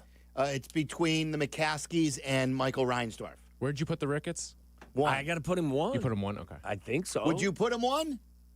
I was a little shocked when you said it, and then I thought about it a little more. I was like, yeah, they probably are 1. He still is. As mad as I get about what has happened recently, the track record's pretty good. Yeah, like that ballpark, what they've done to it is fabulous. immaculate. Awesome. Yeah. The neighborhood, I know some people hate it. I think they've done a tremendous job. He hired Theo, and they did spend out of the gate. Lester was not cheap. Hayward was not cheap. Darvish was not cheap. I think that, I feel pretty optimistic and comfortable saying I think that the feeling about the Bears is going to improve over the course of the next several years. And just by proxy, I think the McCaskey family will rise in popularity just from, in terms of this conversation on that front. I think, the Bulls thing it's not been good. No. So how did I rank them? I think we had the same one. You did, yeah. Mm-hmm. I think like the Ishbia thing is the only wrinkle. Is like where do you put that in terms of, you know what it could potentially be? Sure. Because if it is what you think it could potentially be, I think it's by far and away Ishbia 1. I don't know. I mean, he hasn't won like at least Ricketts has won. Yeah, Phoenix, they've I know, but I think some of it is how, especially with the state of ownership in this city right now, how hard are you trying? Like if the Suns were subbed in for the Bulls right now, I think there's a chance we would put Suns ownership number 1. I don't know, because they, with Kevin Durant, finished out of the postseason. They Tyler. did, but they acquired Kevin Durant, and Yeah, I think they we did. as fans would appreciate that. But like you said, the Cubs acquired Theo and a lot of good players. And the one thing I'll say about Ricketts too, when I go to bat and I'm doing all this, is it's what Jerry has lacked in vision. It's when Tom took over, he's like, I got to build this facility in the Dominican. I got to rebuild my ballpark in Mesa, in Sloan Ballpark. I got to rebuild Wrigley Field. I've got to hire the best front office guy. So before all the free agent talk even happens, he understands that you have to build the organization from the ground up. And then he won. Yeah. So it's not like he's never won a World Series. He ended a 108-year drought. That's true, yeah. Sounds like I'm carrying his water, but I'm very critical. I think you're speaking truth. I think it's more of a state of where we're at right now in the city than anything. All right, coming up next, Jeff Joniak weighs in. I got to read you something, too, from Front Office Sports. Something that we didn't come up about what they're predicting with Jerry Reinsdorf, which surprised me. I think it's going to surprise you, too. I'll read that before Joniak joins us last day of minicamp today. Jeff fills us in next. You're listening to Waddle and Silvy on ESPN 1000, Chicago's home for sports. Need insights on your favorite football team? I mean, do you want to know more than all your friends? Done. Courtney Cronin checks in often with breaking news, insight, and foresight on ESPN Chicago. Reports brought to you by Costa Ivoni. It's that time of year again, and if you or someone you love is graduating soon, you know there's a lot to do. Of course, with all the finals, the papers, party prep, and more, easy to forget about details like getting a fresh haircut. And luckily, that's why there's Great Clips. With a convenient online check-in, you can put your name on the list from anywhere, and they'll text you when it's time to come in. No need to worry about finding time for an appointment in your busy end-of-the-school year schedule.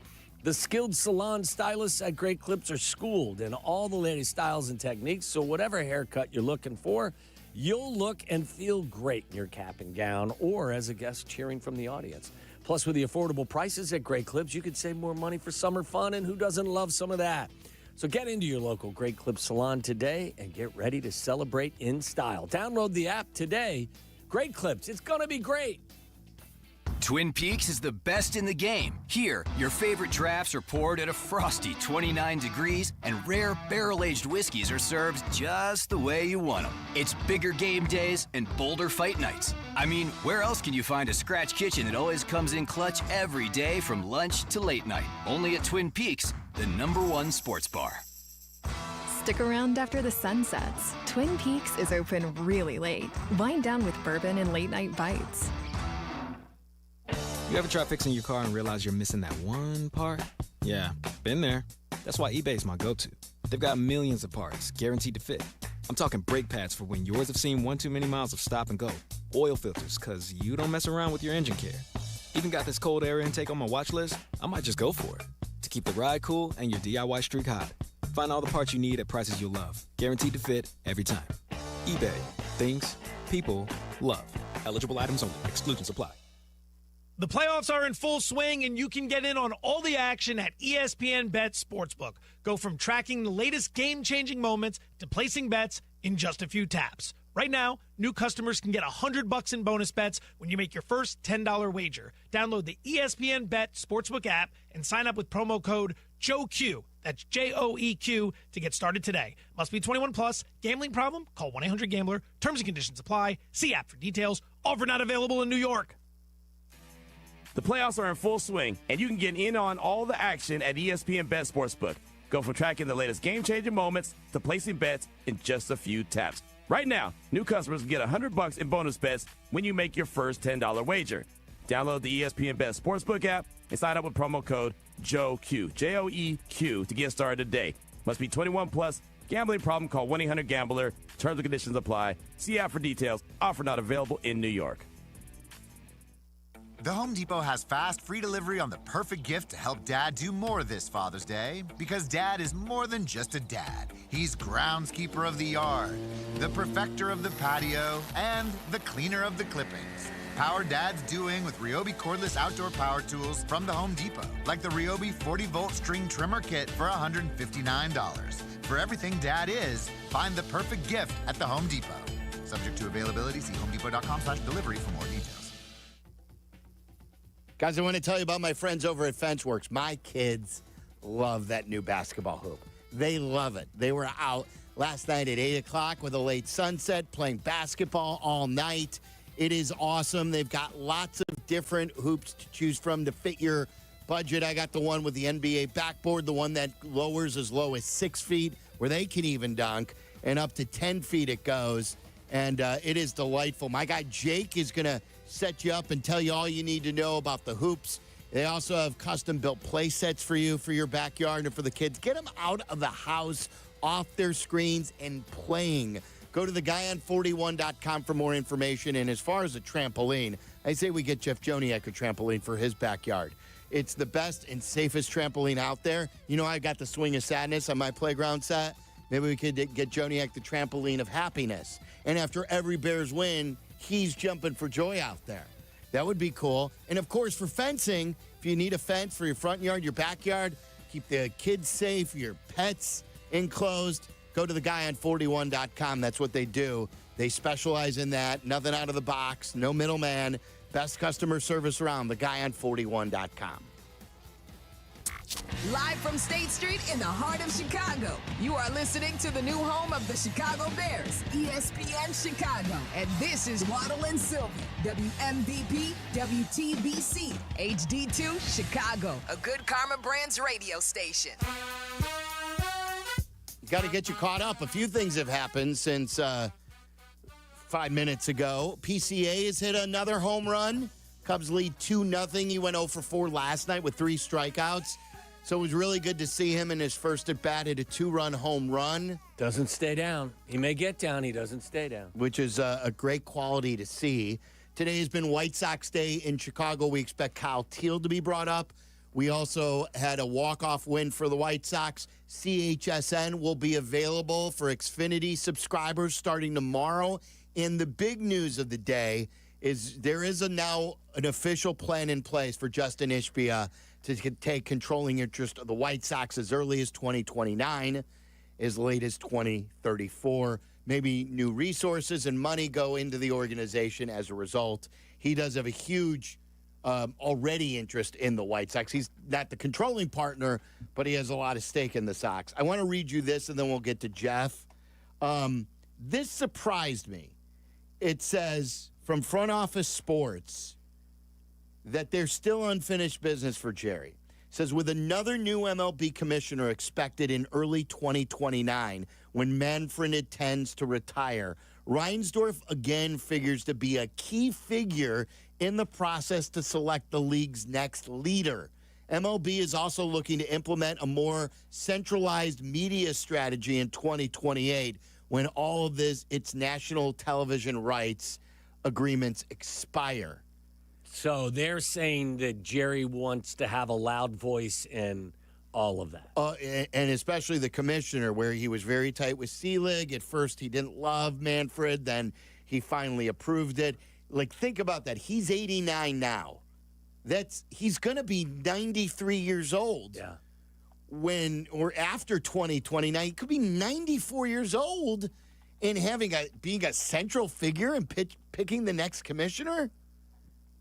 He'd be the William Shatner of baseball. Doesn't that surprise you? Yeah, it does. William Shatner's 94 and still doing his thing. And I would never guess that he's 94. I know. He just went up in space, didn't he?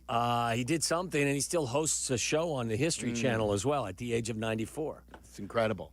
All right, let's go to Jeff Joniak.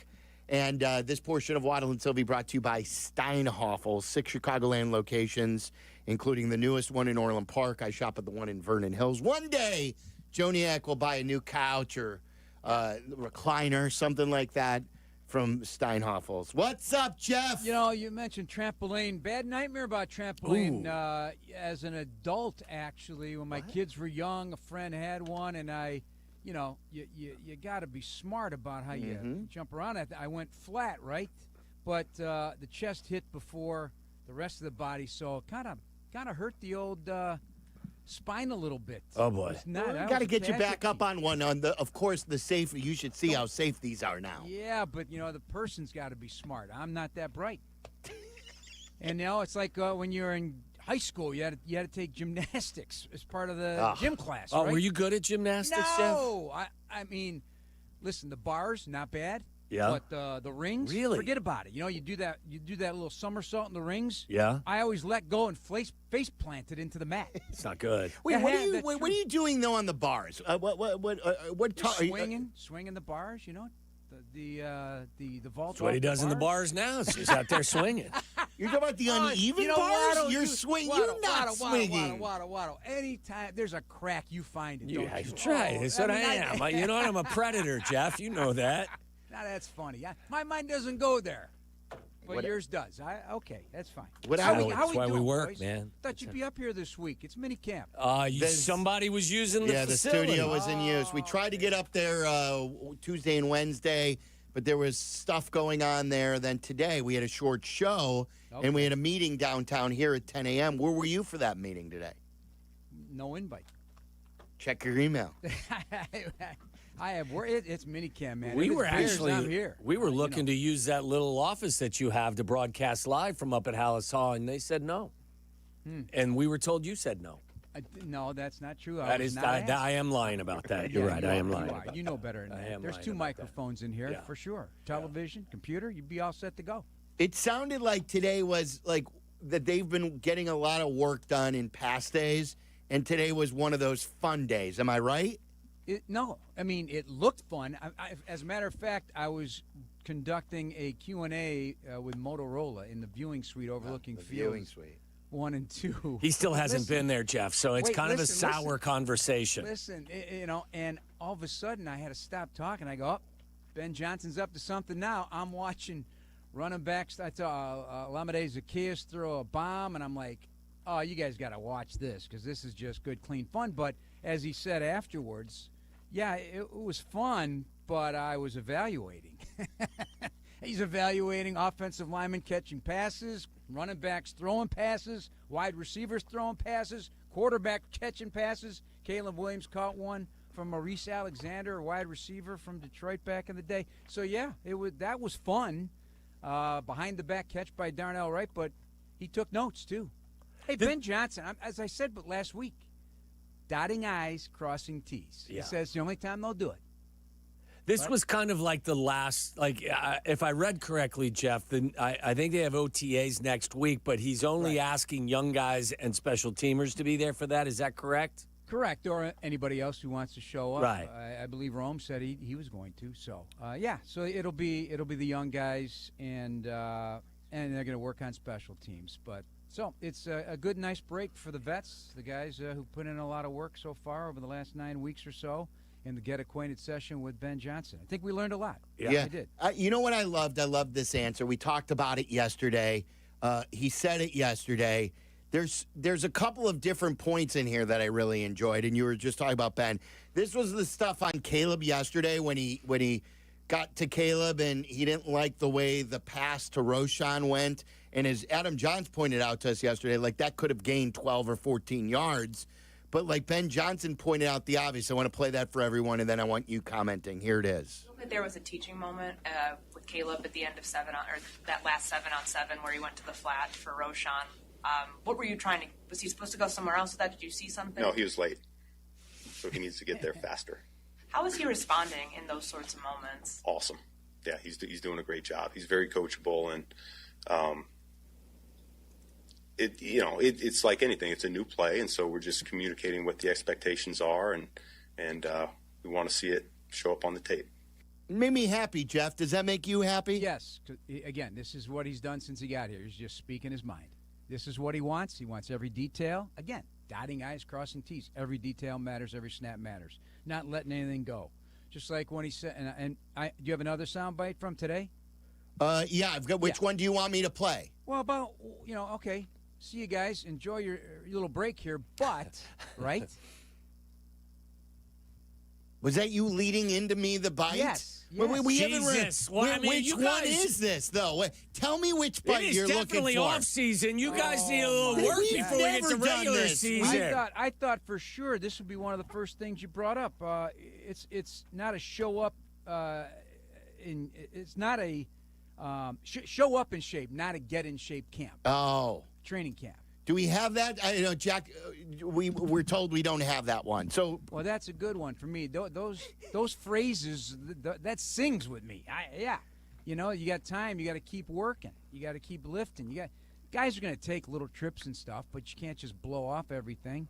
You better come in here in shape. It's not a get in shape camp. Jeff, what have you learned about Ben Johnson and his staff that maybe has come as a surprise to you? Nothing is a surprise other than the fact that they came from different influences and they're meshing like perfectly.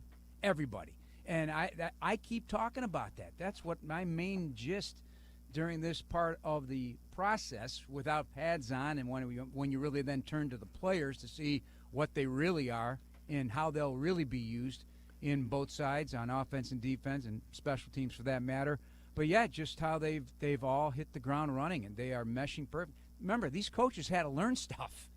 They don't know Ben Johnson. J.T. Barrett does. Antoine Randall does. Eric Bieniemy didn't. All the other offensive coaches didn't. They had to learn what they were putting together.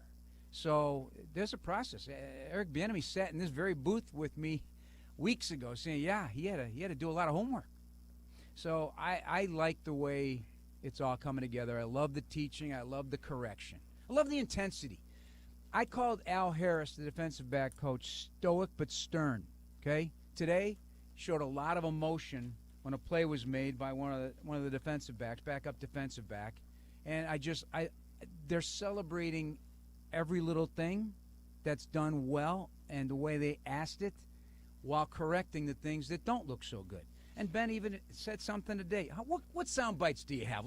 I'm not leading into the bomb. Yeah, geez, throw us under the bus with that. I've got Ben Johnson on players who have jumped out at him. I've got Ben Johnson, offensive lineman catching passes, or Caleb's interception in practice. If you want me to enter, too, I can actually imitate him and kind of give the message you want me to give. Now go with the surprises. Okay. Go with the guys he thinks that caught his attention. We'll do that. Thank you for giving me a moment there.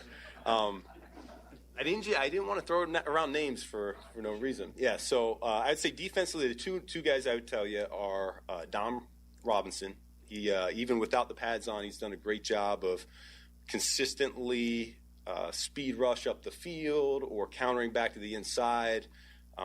He's done a really nice job there, and then of course he's got some special teams value that he takes a lot of pride in as well. And then I thought the player we probably saw the most improvement from when he stepped in to now was Ruben Hippolyte. I thought he's done a nice job learning. He's swimming a little bit, but he's taken it seriously, and Coach Richard Smith's done a fantastic job with him over the course of the last few weeks. On offense, I'd probably single out Joel Wilson. You saw him today with a big catch. He's kind of had one or two of those almost every OTA. And then in the running back room, Kyle Monungai has really stepped up. I appreciate the attention to detail and the pride he takes and how quickly he's picking things up as well. So that's 4 good names for you right there. Yeah, so that was asked by someone yesterday, and he said, hey, give me a day. And I appreciate that. I appreciate you going back and giving it some thought instead of just throwing names out there. And he said, I didn't want to just throw a bunch of names out there. A lot of times, no coach will get to that podium and say anything for fear they might upset somebody else. You know what I mean? Yes. He's just being real. I love it. No, and I love that he said, there's nothing to hide about Caleb being late. Like, why hide that? Some other coaches would say, you know what? Well, miscommunication will work it out. He told you. And then he said, but he's open to coaching. He's been great. I want to ask you about the left tackle position, Jeff. There's very, very, very little that you could gauge without pads and without hitting. So let me ask you the question this way. Of the three guys who are competing, Braxton Jones being hurt, who do you think they want to win that job? Oh, my gosh. I honestly would have no idea. I think you got to stay open-minded, and that's the first step of the process. Much like he just mentioned, they'll rattle off those names.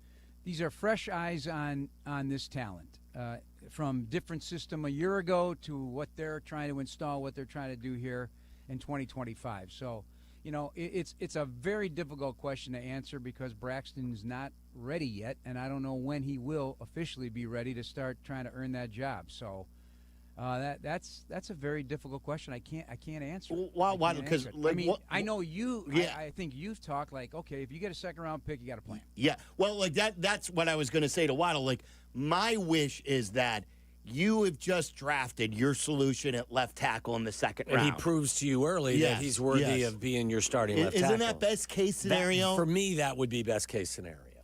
Yes, that would be money well or draft pick invested correctly. Well, that's fine, but I'm not going to sleep on anything here. And in fact, Tom and I had a chance to visit with Karan Amagaji the other day, one-on-one. And this is a guy who's changed his body, used this time to get a lot stronger. He's got a very serious approach to what is about to be unveiled here at training camp, which, again, we say is the number one story at training camp, is who wins that left tackle job. And it may be won early. I don't know. I mean, they want to hit the ground running and get things as the continuity there as soon as possible. But Jeff, how's he moving? How's that? Like the one day I saw him out there, he looked like he was still kind of not as smooth as he would want to be. Is he moving good? I think he's moving fine. I think that's a process too, because he's still learning and still trying to get through what was an injury that was not easy to get back from. It just wasn't.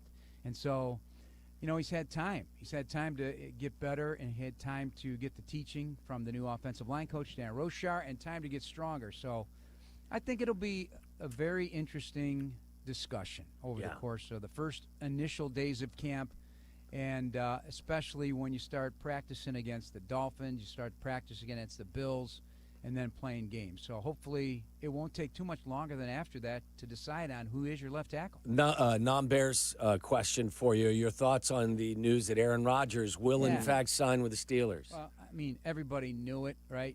Unless he just pulled a surprise and was going to retire. But I think he thinks way too much of himself to just go away. And it probably entices him in some weird, demonic way that he's going to be at Soldier Field to take on the Bears again, and he's going to go through the division, and he'll host the Packers in Pittsburgh. So, I mean, it was nauseating, to be honest, just watching Twitter go off, and just now every single post is about Aaron Rodgers today. So, welcome back, I guess. Yeah. You're 41. We'll see what you got. He's got a heck of a coach to work with there, though. I do think both it's the offensive coordinator and the head coach. So. I do think it's an interesting storyline. Like, I'm not rooting for him or I'm the excited Steelers, for it. But I mean, not for Rodgers, for the Bears to play Rodgers. I want finally, Jeff. Right. Like they knocked Brett Favre out of his career. Finally, somebody said how cool. Hey, Corey Wooten, are you available? Yes, yes. And I don't even think that the Rodgers-Tomlin relationship, is going to be something that is going to bubble over.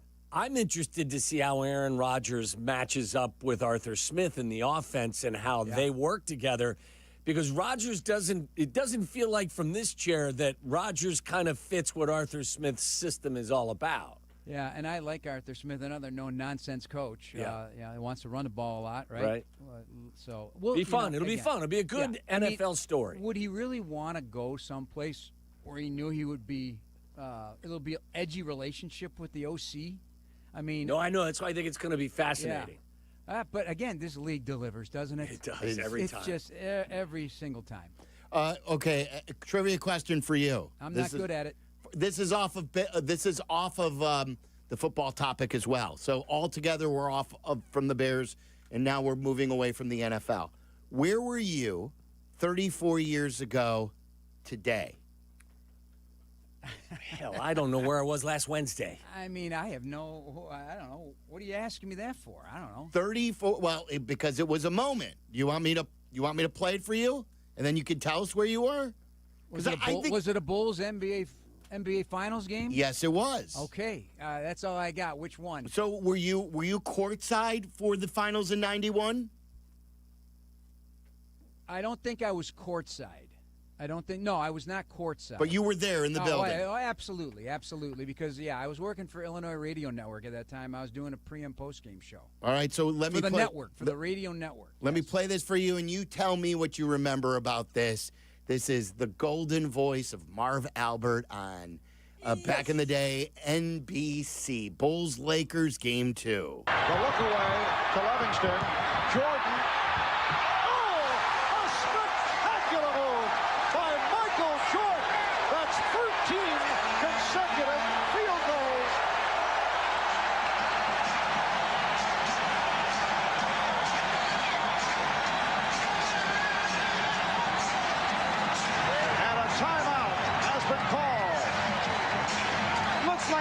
Jordan's trying to find a way to miss his shot. Instead of taking the easy one, he tries to make it hard and still comes up. He's saying to the fans, I love it. It's an iconic moment of Michael switching hands, right, Jeff. Right, midair switch, yep. You know what? That just gave me goosebumps, honestly. Yeah. Just all of the sounds, whether it be Marv, the music in the background. Yes. The roar. It was magic. It was Magic Johnson getting his tail whipped that day. I just looked it up, 107.86. Great memory. That year was something else. And a little nugget about when they finally won it in 91.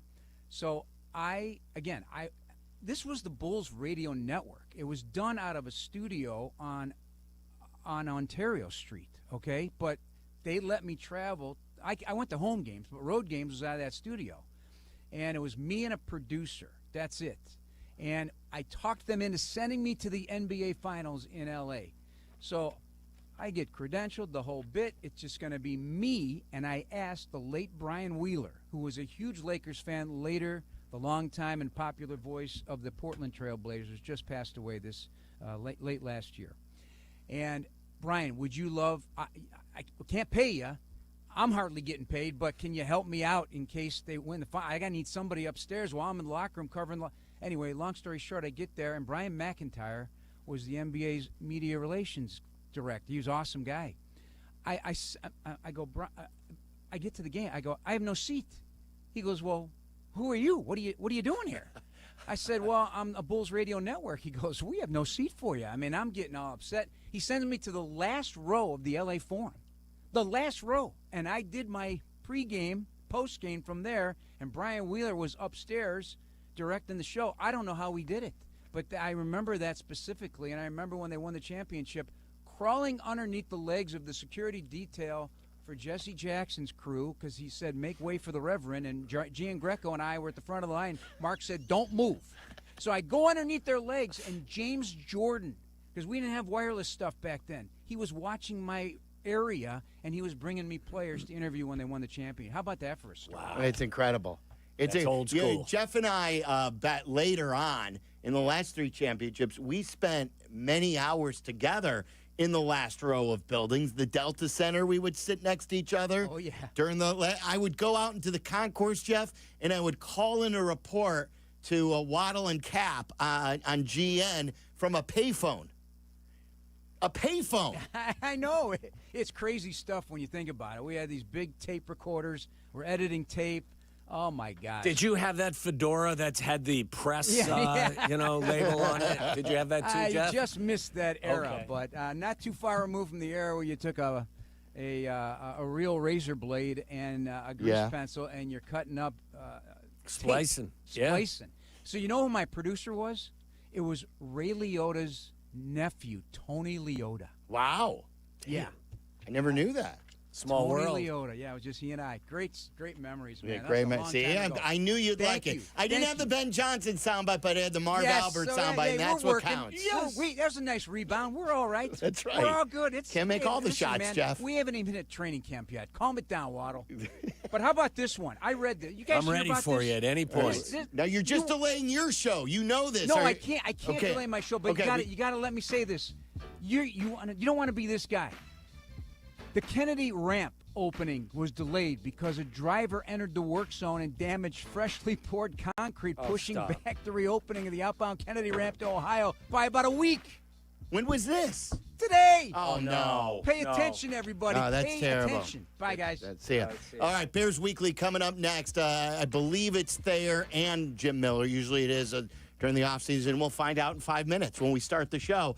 Thank you today to all the great calls on this very, very busy White Sox-y day with big news today. Thanks to Jack and Tyler. For Waddle, I'm Silvy. It's ESPN 1000. Have yourself a fantastic Thursday night. Bears Weekly coming up next.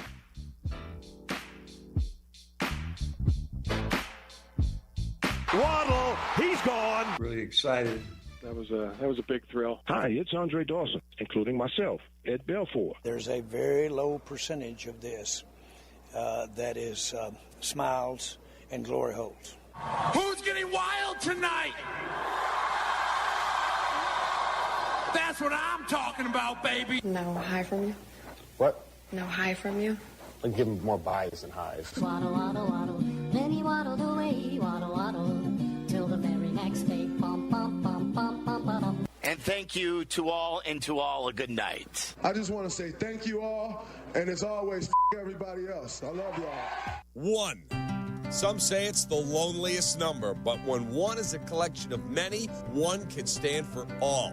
Blue Cross and Blue Shield of Illinois is one company serving their communities across one country for nearly 90 years.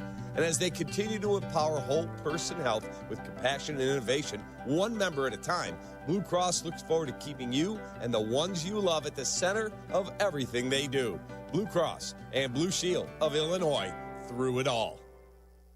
Property managers and GCs use FinishingChicago.com's contractors for finishes and protective coatings in the most iconic venues, interior spaces, and essential infrastructure. Our painters apply industry-leading commercial and industrial finishes inside and out, so your biggest assets always put their best square footage forward. FinishingChicago.com has your free list of painting, wall covering, glass systems, drywall finishing, and signage contractors. For a great finish, start with FinishingChicago.com. This is an ad by BetterHelp. We're all better with help. Hey guys, it's Silvy. Take it from me, I use therapy all the time. But too often, people stay silent to avoid being judged. For over 10 years, BetterHelp has been finding the right therapist for people just like you and me. Visit BetterHelp.com/timeout and get 10% off your first month of therapy. That's BetterHelp.com/timeout. And let's get the help today. Every 40 seconds, a child is reported missing. That's 2,000 children every single day. It's a heart-wrenching reality that we can no longer ignore.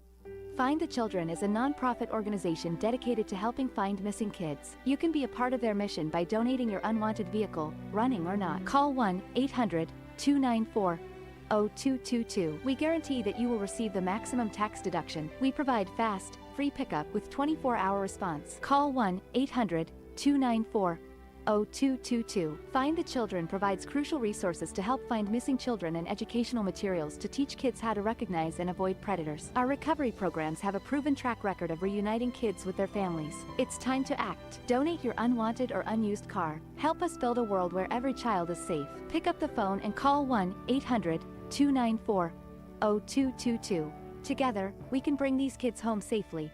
This advertisement was paid for in partnership with Cars R Us and Find the Children. Joe's Live in Rosemont has the best live music in Chicagoland. See Faster Pussycat rock the house on June 18th, Bone Thugs and Harmony on Friday, June 20th, and Chris Lane on June 27th. And this fall, don't miss the legendary Billy Bob Thornton and the Boxmasters on September 16th. When a person calls 988, they're connected to a crisis counselor. Crisis is completely self-defined. If you're wondering if you should call, you should probably call. A caller can expect to talk about coping skills, talk about resources, and ways to move forward beyond the call. They can call us, they can chat, they can text, and when they come out on the other side, they're feeling better. Call or text 988 or chat 988lifeline.org. Some journeys start small, with small paws and big purpose. Look how it'll fly, you sweet girl. Every great partnership begins with the first step, Bella, let's go. guiding them through the world so one day they can guide someone through life. With shared experience, confidence grows, and the path becomes clear. It takes time, patience, and love. But the reward lasts a lifetime. Hey, good girl, Bella. You don't just raise a puppy. You raise a future. Become a Dogs Inc. puppy raiser. Give a dog a purpose. Give someone hope. Learn more at dogsinc.org. May 15, 9 a.m. Two women quietly waiting at the doctor's office. Woman 1 says, "Cold day, huh?" Woman 2, "What's that?" Woman 1, "Kinda cold today." Woman 2, "Yeah, wasn't expecting that." Woman 1, "What is it, 47 degrees?" Woman 2, "No, more like 45. Woman 1, yeah, makes sense. At least it's not raining." Woman 2, "That would be sad." Woman 1, "So sad." Woman 2, "The weather." Woman 1, "Crazy." Please, don't waste your small talk. Donate it to foster care, because just talking about the 400,000 kids in foster care can help the 400,000 kids in foster care. Learn more at donateyoursmalltalk.org. Brought to you by Foster More. No school means no lunch for millions of kids in the summer. Let's come together, food banks, families, and generous individuals like you to make sure no child goes without food in the summer. Together, we can make a difference. Learn more at feedingamerica.org/summer. Welcome into Bears Weekly, powered by IGS Energy, a Chicago Bears network production. Bears Weekly is brought to you by Advocate Healthcare, Athletico Physical Therapy, CDW, Connie's Pizza, IGS Energy, and Miller Lite. Here are your hosts, Jeff Joniak, a.k.a. the Mayor of Bearsville, and his sidekick, Tom the Surfmaster Thayer. Pleasant good evening, everybody. Welcome in. Winding down the off-season program with a 3-day minicamp. It's in the books, and Ben Johnson marching towards getting this Bears team ready for training camp. Welcome into Bears Weekly on ESPN 1000 and the Chicago Bears Radio Network. We'll have Super Bowl winning Bears guard Tom Thayer and former Bears quarterback Jim Miller from SiriusXM NFL Radio joining me shortly, working through some technical difficulties. And we'll visit with and hear from many Bears players who took the podium over the course of the week and today, and then a one-on-one that Tommy and I had with safety Jaquan Brisker. Dan Briley and Jordan Tredup are our producers, and in the ESPN studio, putting out fires over there, Jack McGrath. Executive producer of the Bears Radio Network, Eric Ostrowski. So minicamp wrapped up today. Jim Miller now ready to join us. Jim, it was a 3-dayer. Vets now, they're free. If they want to come in next week, that's great, but it's going to be for younger players and special team emphasis next week on the grass. The vets are free to go, and I think they got a lot accomplished. We're going to hear some of that from Ben Johnson here momentarily, but he also gave them the right marching orders, like don't think training camp is the time that you're getting into shape. Be in shape. And that's what we expect when you get here, because it's going to be a lot of work once training camp hits. Yeah, it's like anything else, and you'll be ahead of schedule. You know, why battle two things? Really, the battle is to learn the playbook, but if you're fighting two battles of still trying to get in shape, you know, it's just nice to have one already checked, that box already checked. And, you know, again, that's what you're expected to be. You're a true professional. That's what being in the NFL is about, being a pro, coming there in shape, being ready to work, and you know, you don't want that really slowing you down, because I think evaluations are going to be very high this year, and they're going to be very critical of every player. So, again, I think you want to make a good impression, so be prepared when you arrive there. And I'll tell you who made a great impression during this whole process and from the moment he got here is the head coach, Ben Johnson. Here's his part of his news conference earlier today up at Hallis Hall. Yeah, we'll have to get that to you later, too. There's a lot of gremlins here today. A lot of gremlins. Anyway, the big news is that, it's new for him. He says that they did a lot of great things. The coaching staff he was impressed with, Jimmy, the general plan was what they wanted to accomplish, and they had specific items of action for each position group, areas of improvement, and he admitted some did, some guys didn't, and some guys need pads to hammer that out, and that's the line of scrimmage. Let's be honest. Yeah, I think it's really the etiquette of how the coach wants you to practice. They're getting to know him and his staff much like he's getting to know them, but there are certain expectations. There is an etiquette in how you practice, the tempo, the pace, what's expected. We don't want guys on the ground getting hurt and all those type of things, and we want things to be executed properly. There probably is not going to be a lot of tolerance, and you can't have a lot of tolerance when you're really trying to introduce to players all the material. A lot's going to be thrown at them, but the expectations of what's expected when you go out there on the field. I gave an example earlier today when I did Sirius XM. It was so funny. Mike Tomlin, we did Pittsburgh Steelers training camp, and they had just signed receiver Akeem Butler. And Mike Tomlin didn't have to address Akeem Butler. He runs an in cut, and the ball goes through his hands, right? He drops the ball, essentially. And Mike Tomlin just shouts out in front of the whole team because he's directing it at the whole team. Hey, guys, this is the National Football League. We expect players to make routine plays routinely. Like, that's the standard here. This is what we expect. Everybody got the message. He didn't have to call out Akeem Butler. Everybody knew who he was talking to, but he was talking to the entire team. Like, hey, this is the standard, and this is how we want it done. So enough of that, and now that everybody understands that, now let's make it that way moving forward. Right, and they're going to keep pushing. They're going to keep pushing, and they are excited about what's already been done. A lot of good teaching tape today, even this last day of and a shorter practice up here at Hallis Hall. All right, when we come back, we'll sort out all of our technical difficulties. We'll rejoin Tom Thayer. That's Jim Miller. I'm Jeff Joniak. This is Bears Weekly on ESPN 1000 of the Bears Radio Network. You're tuned into Bears Weekly with Jeff Joniak on the Bears Radio Network. Connie's Pizza has been Chicago's go-to pizza for over 60 years, with pizza options including classic Chicago deep dish, stuffed, thin crust, and our original Connie's Pan Pizza.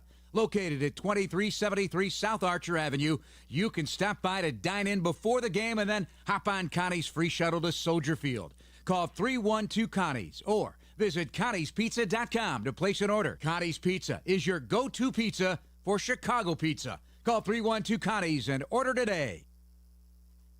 From last-second game-winning field goals to 98-yard kickoff returns, football is exciting. But as the official bank of the Chicago Bears, PNC prefers to be steady and boring, like a solid ground game that eats up the clock.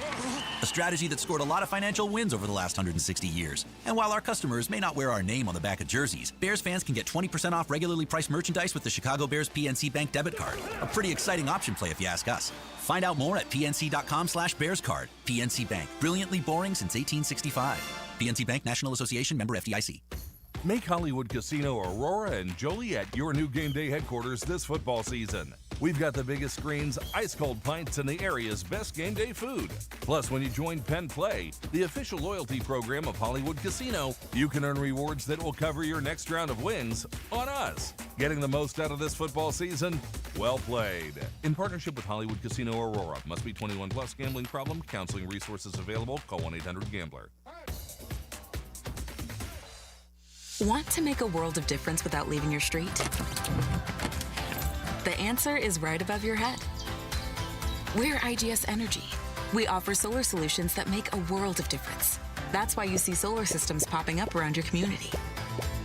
It's easy to switch. Now you can choose your energy source, manage your impact, and protect the systems that keep your home comfortable. Choose IGS Energy, and let's go green for good.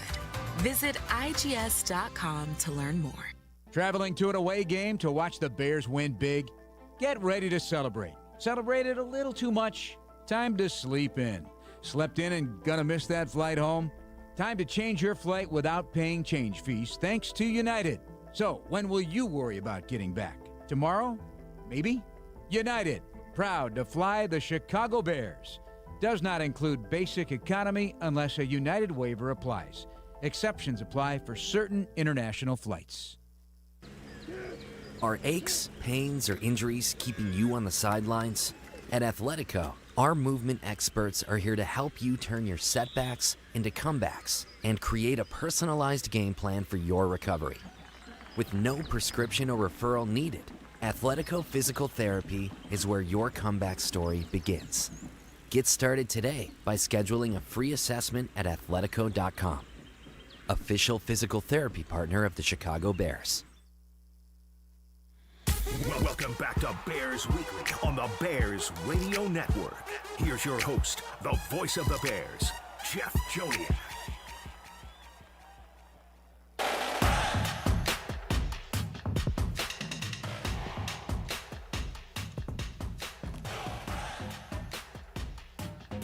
This segment of Bears Weekly is brought to you by IGS Energy with Tom Thayer and Jim Miller. I'm Jeff Joniak. I think we got all the gremlins taken out. Tommy, how you doing, buddy? I mean, I know. Don't you love the technical aspect of our business?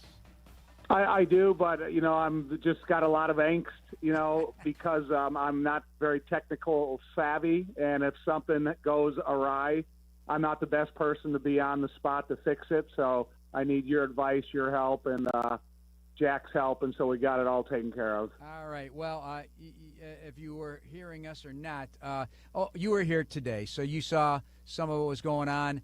Some fun stuff, too, but everybody thought it was just for fun with offensive linemen running out and catching passes and Darnell Wright with a behind-the-back catch and wide receivers throwing passes and Caleb Williams catching passes. Ben Johnson, he was evaluating. It was the only time they're going to do it. Now he says we have a few toys to work with. Well, there's a reason for everything, and that's one thing. I'm glad you brought that up because, for me, watching the last couple days of practice, there's a certain sense of seriousness in the off-season program here because this is not a system that these guys have been in for 2, 3 to 5 years.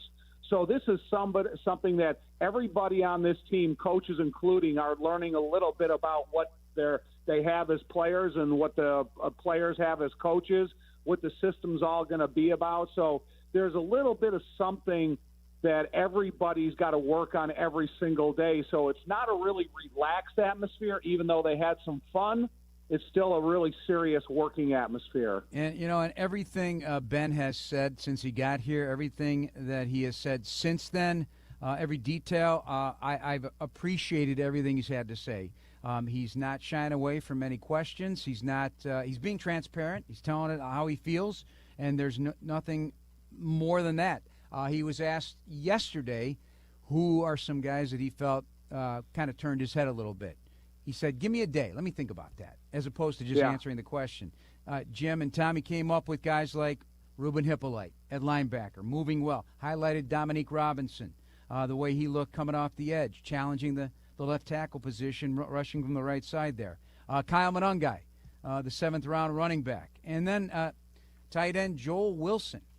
So, throw these guys on the burner then for training camp and see where they're at because things change, obviously, when pads come on. Different evaluations crop up. But a lot of coaches, they shy away from that for fear of forgetting somebody or offending somebody. And like Tommy always says, you can't be too sensitive in this sport. Jimmy, I like that the eyes that are being put on players are different evaluations based on the schemes and needs for this team 2025. Yeah, he's just pointing out players that flashed or stood out, and other players, it creates more competition because the players at that position are going to probably pick up what they're doing. Say, hey, what did Hippolyte do to really catch the coach's eye? That really impressed him, and maybe I should be practicing the way he's practicing because, again, it's about expectation. This is what I expect to see. This is what I expect at practice. And if guys are making highlight plays or flash plays or doing the technique or how it's coached and they're doing it correctly, exactly what the coach is looking for. And, again, there's a way to practice. You can't be on the ground getting guys hurt, rolling up other guys' knees or ankles, and there's a certain way you got to go about it and a certain way you got to be able to execute it. And it's got to be at a certain tempo, a certain pace, a certain energy, a certain crispness, and all in the flow of molding and gelling the team. You know, how are you as a teammate? Are you motivating guys out there to getting your work done, or are you miserably going through getting your work done? So there's a way you go about it, too, a workmanlike way and a way that everybody else wants to be a part of it. You know, one thing about it, Jim and Jeff, is I'm glad that he didn't answer it right then. I'm glad he took 24 hours. Take a look at the tape. Think of the things that we are trying to install, and then how did these guys react to it? And then you think of every one of these guys that he brought up. There's a place in this roster for every one of them. You lose Jack Sanborn, you're looking for that next linebacker to step up that can play the run and play the pass equally as well. You have a running back position, a change at the running back position with Coach Eric Bieniemy, and you're kind of looking for the guy that brings that type of physical style of play that they're looking for. Listen, we've all seen Dominique Robinson for the last couple of years, and from his rookie year to the weight room that he invested himself in, to the way he looks, the way he can contribute on special teams, he can do a lot of things out of paths that can really catch the eye of a coach. However, like Jeff said, and what Jim said, when you put pads on, that's going to be the difference maker. If he's still bringing these names up 3 weeks into camp, and then all of a sudden they're on notice. Yeah, no question about it. And that's been true really from the jump in this whole situation. So you mentioned, you know what's funny about the Tom, this just occurred to me because you kept talking about Dan Skipper up there in Detroit, right? And so Right. somebody asked, who's your Dan Skipper? You know, because a lot of these guys, and he said, yeah, you know, some of these offensive linemen impressed how they come. You know, if you just, I was doing a speaking engagement while this was going on, and I look out the window, I go, oh boy, Ben Johnson's up to something here. So I'm watching Travis Homer ripping a long pass down the field, and then I see 75 catching a pass like a wide receiver, using his hands, Jimmy. You know, Ozzie Trapillo looked good catching the ball. Former So, tight you know, end. it's Why not? I love this creativity and the angle he's taken. Yeah, well, Ozzie's a former tight end, so why not see what he can do? He's got the softies. He can show us, so maybe he could be, you know, say a guy that comes in as ineligible. We've seen a lot of tackles that are able to release, get catches. You know, Matt Light comes to mind. So, you know, kind of the typical more you can do. You want to put some guys in some special, unique situations that maybe that's game plan that will catch your opponent off guard. And what's wrong with having that type of edge? Didn't Kansas City, don't they have a defensive back who's their backup field goal kicker? I believe it is. Snead. Reed, right? But, you know, yeah, or Reed. Yeah, Reed is who it is. So you can bang him from 50, too. You know, Jim, you think about what Penei Sewell did in Detroit and the versatility that he's demonstrated in the different things he can do. And so I think if you can attach that to a guy like Darnell Wright and you break the everyday monotony of just playing football where you kind of insert something that's a little bit of fun for everybody, like when they put William Perry in the backfield, it's not only fun for him, but it's fun for everybody. So when you saw the offensive lineman going out for passes today, I think you get a snippets approach of what their athleticism is like. What is their balance? What is when you're shifting your body's balance in the middle of a route? Do you still maintain focus and make the catch? So it was a fun segment for everybody to watch and had all kinds of conversation on the sideline about what they're doing. But just look back in Ben's history of what he's done. And then he threw the absolute perfect coaching term here, and that's trust. We're going to circle back and see who we can trust to catch the ball or Right. throw the ball, right? And he is. I think there's a couple guys on the O-line that stood out. Tyson Bagent was at the podium today. We're having some technical difficulties playing our sound here today. I hope to get it cleared up before the end of the show, but in lieu of that, I thought Tyson Bagent gave the best compliment to Ben Johnson he possibly could. It was regarding his football acumen. So he says, quote, "I like how thorough he is. I think that he can go down the rabbit hole of every situation in football with every position in football, which I think is most impressive." So he basically was saying no matter either side of the ball, this is Tyson's analysis, is that he could coach the position or talk about the position like the position coach talks about the position. So, and Ben was bouncing around a lot this week. I was watching him watch special teams, guys trying to get the ball, catch the ball on the fly and, get the ball pinned down inside the 3-yard line. giving encouragement, clapping his hands. So that's the true definition of being a head coach, and he's off to a good start in that regard. Well, when you can coach. Go ahead, Tom. Go ahead, Jim. Go ahead, Jim. You go. Yeah, I was just going to say, for me as a player, I'd rather hear it from the horse's mouth, meaning the head coach. Offensively, I've been around a lot of head coaches that really couldn't even call an offensive play. So you're very rarely hearing it from the head coach of how you want it executed, at least from my standpoint. I have been around coaches that can do that, and I would rather hear it from the horse's mouth. So if you're a player and you're getting coached up by the head coach, I trust that over the position coach or any other coach, because I know exactly from the horse's mouth of what's expected, how he wants it done, and how he wants it executed. And that would stick and burn in my brain. I would definitely remember those coaching points. Kind of like Mike Tomlin screaming at the whole team of how he wants it done. You remember that one. Yeah, you know, one thing about, too, is Ben's style of coaching. I think when you look at Dan Rochar and you look at Dennis Allen and you probably look at Eric Bieniemy, these guys that have multiple years of experience with different positions in different levels of coaching, there's got to be some great coaching conversations going on during films and behind the scenes. Not only are they coaching the players, but they're coaching each other. And so I do think when you have these coaches that have multiple position experiences throughout decades of service, I think it can benefit Ben as much as Ben can benefit the rest of the coaches. So it's got to be some great football conversations going on in that room. Tommy, on the sidelines today, what did you see that perked your curiosity? Anything significant today or over the course of the entire week? You know, it's kind of watching the mental portion of football while they're trying to learn the physical, trying to perfect the physical part of it.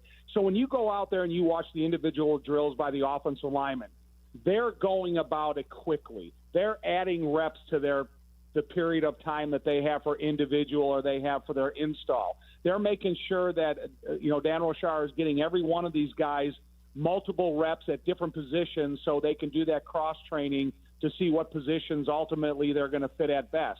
And then you go back and you watch 7-on-7 because you got to use the terminology has got to be put in the right place.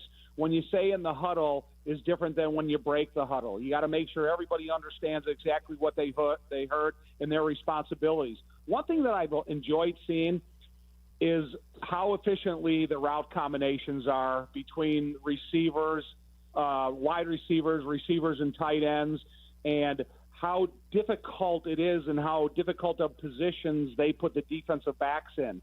And I think once they get these things repetitiously done where you may be 2 or 3 weeks in the training camp after what you've already installed in OTAs, I think this is going to be a super dynamic passing game opportunity for Caleb to grow in because it's really got some difficult coverage responsibilities on the defensive backs, and if they hit their timing perfectly, we're going to see that run after catch that we've been talking about since the day Ben got here. Right, and still yet to see Colston Loveland and Luther Burden in that role because they've been unable to go during this part of the offseason. All right, when we come back, we'll be back with a look at the defensive side of the ball.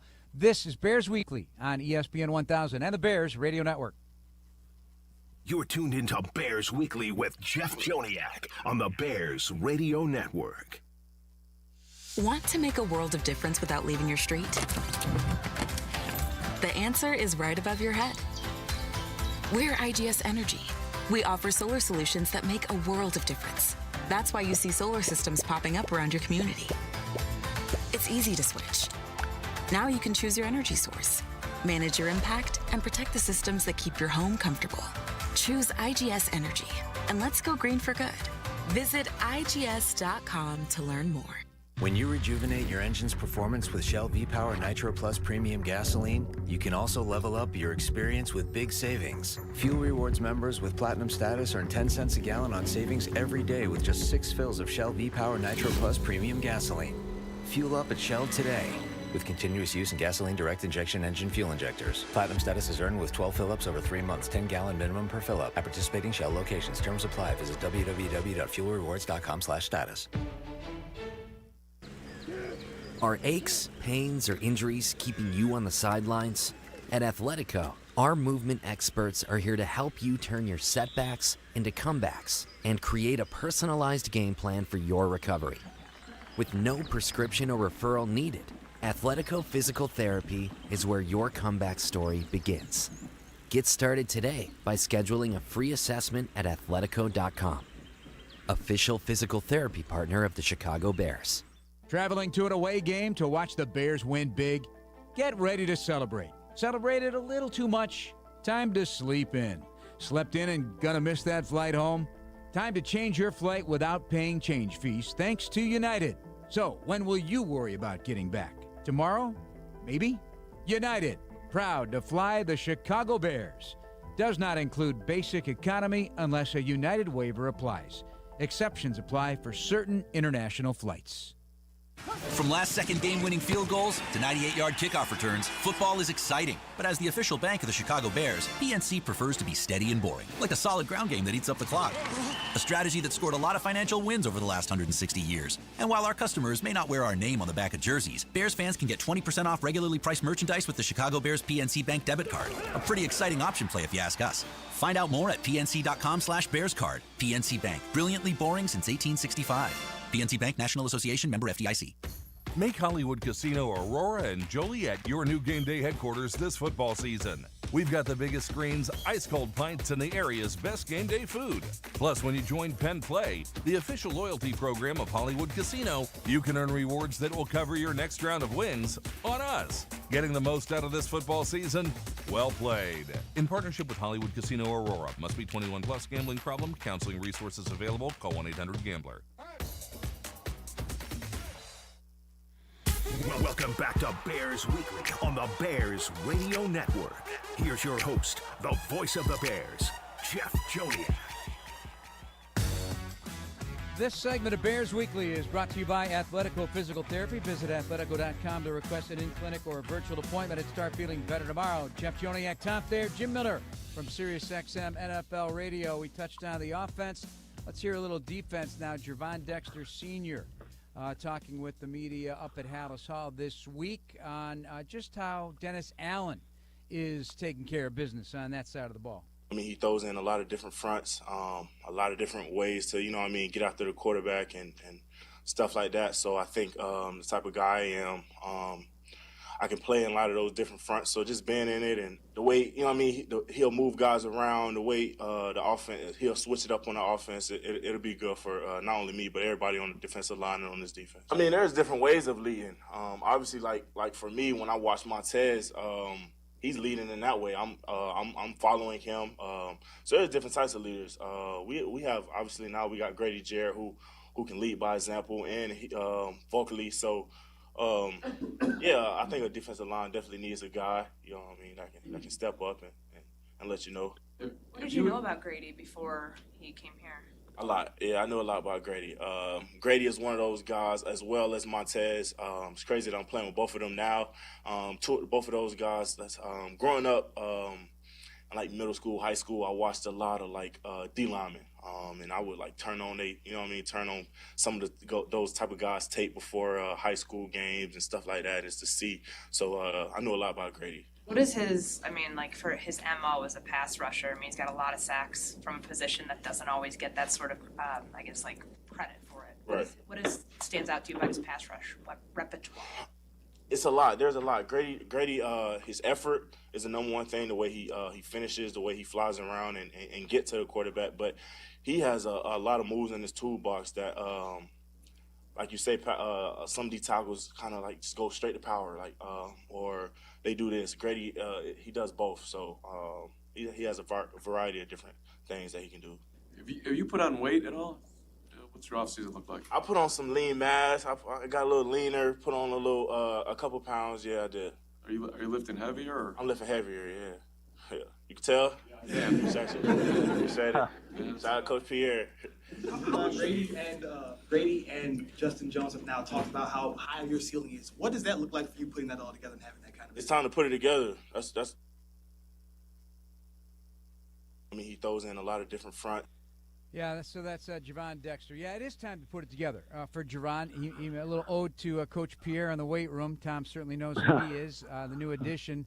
But we're hearing about a lot of guys putting on lean muscle mass and losing some fat mass. But he does look bigger because he made a big jump last year, his body, and now all that's got to come together for Javon Dexter.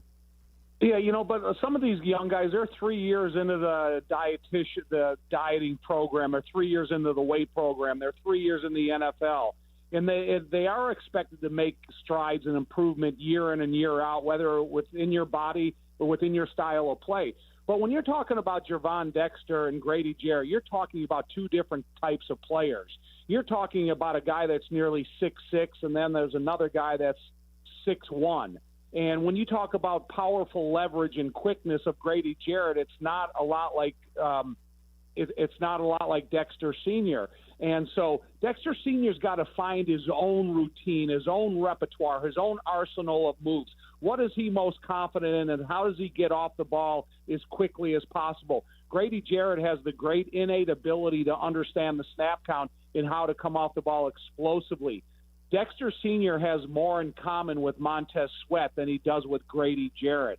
So when he talks about kind of trying to learn from his toolbox, there's probably more comparable things that Montez and Dexter Sr. can do together than they can do as Grady Jarrett.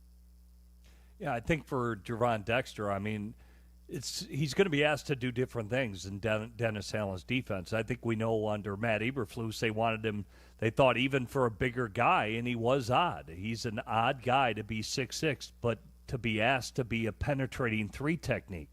Sounds like Dennis Allen isn't going to ask him to do that. Sounds like that's why he hit the weight room to get stronger, because he's 6'6", and he probably wants him to play to his suit 6'6" size. It's no different than a strong side backer and a weak side backer. A weak side backer, say a Lance Briggs, is more of a run and hit guy. But if you were to put Lance Briggs at strong side backer, Lance knows he's got to be able to stand up against the run more. And Lance would probably go in there and probably lift a lot more to be stronger to stop the run on first and second down. Lance could probably do it because he's that good of a player and he's that good of an athlete. But Lance would say, all right, not a running back anymore. They don't want me to run and hit like I used to, but let me get in this weight room a little bit more, and I'm going to get stronger because otherwise I'm going to get bowled over on first and second down, stopping the run. Andrew Billings back. He was at the podium today as well. He made mention of the fact that Grady definitely has brought something different to the room, and that certainly would be the energy and the experience. And then for him, Billings this year, he says his role's a little different. Not tilting as much, staying square. Tom, what's the impact of that at the line of scrimmage? If he goes up and he has head-to-head power against one offensive lineman, Andrew Billings is going to win a lot of those battles. Because when you got your body that's twisted a little bit, or your shoulder, one offensive lineman or the center, that means there's two offensive linemen that are going to be able to get their hands to you equally as quick. Now, if Andrew Billings is going to play in the style of Dennis Allen, where he wants every defensive lineman to attack the offensive lineman they're playing against, I imagine Billings on first down has a chance to be dominant on the inside. And if he can get the Bears into a second and long situation, then you're going to see these pass rushers that are going to come into the game, and then they're going to use their explosiveness in the design of the defense.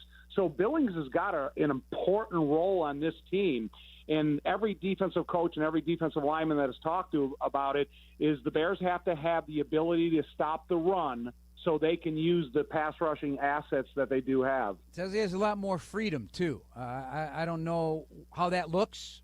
Jim, I don't know, when a defensive lineman says a lot more freedom, what does that? How do you interpret that? Well, it's got to be with a checklist or parameters. I'll give you an idea of too much freedom.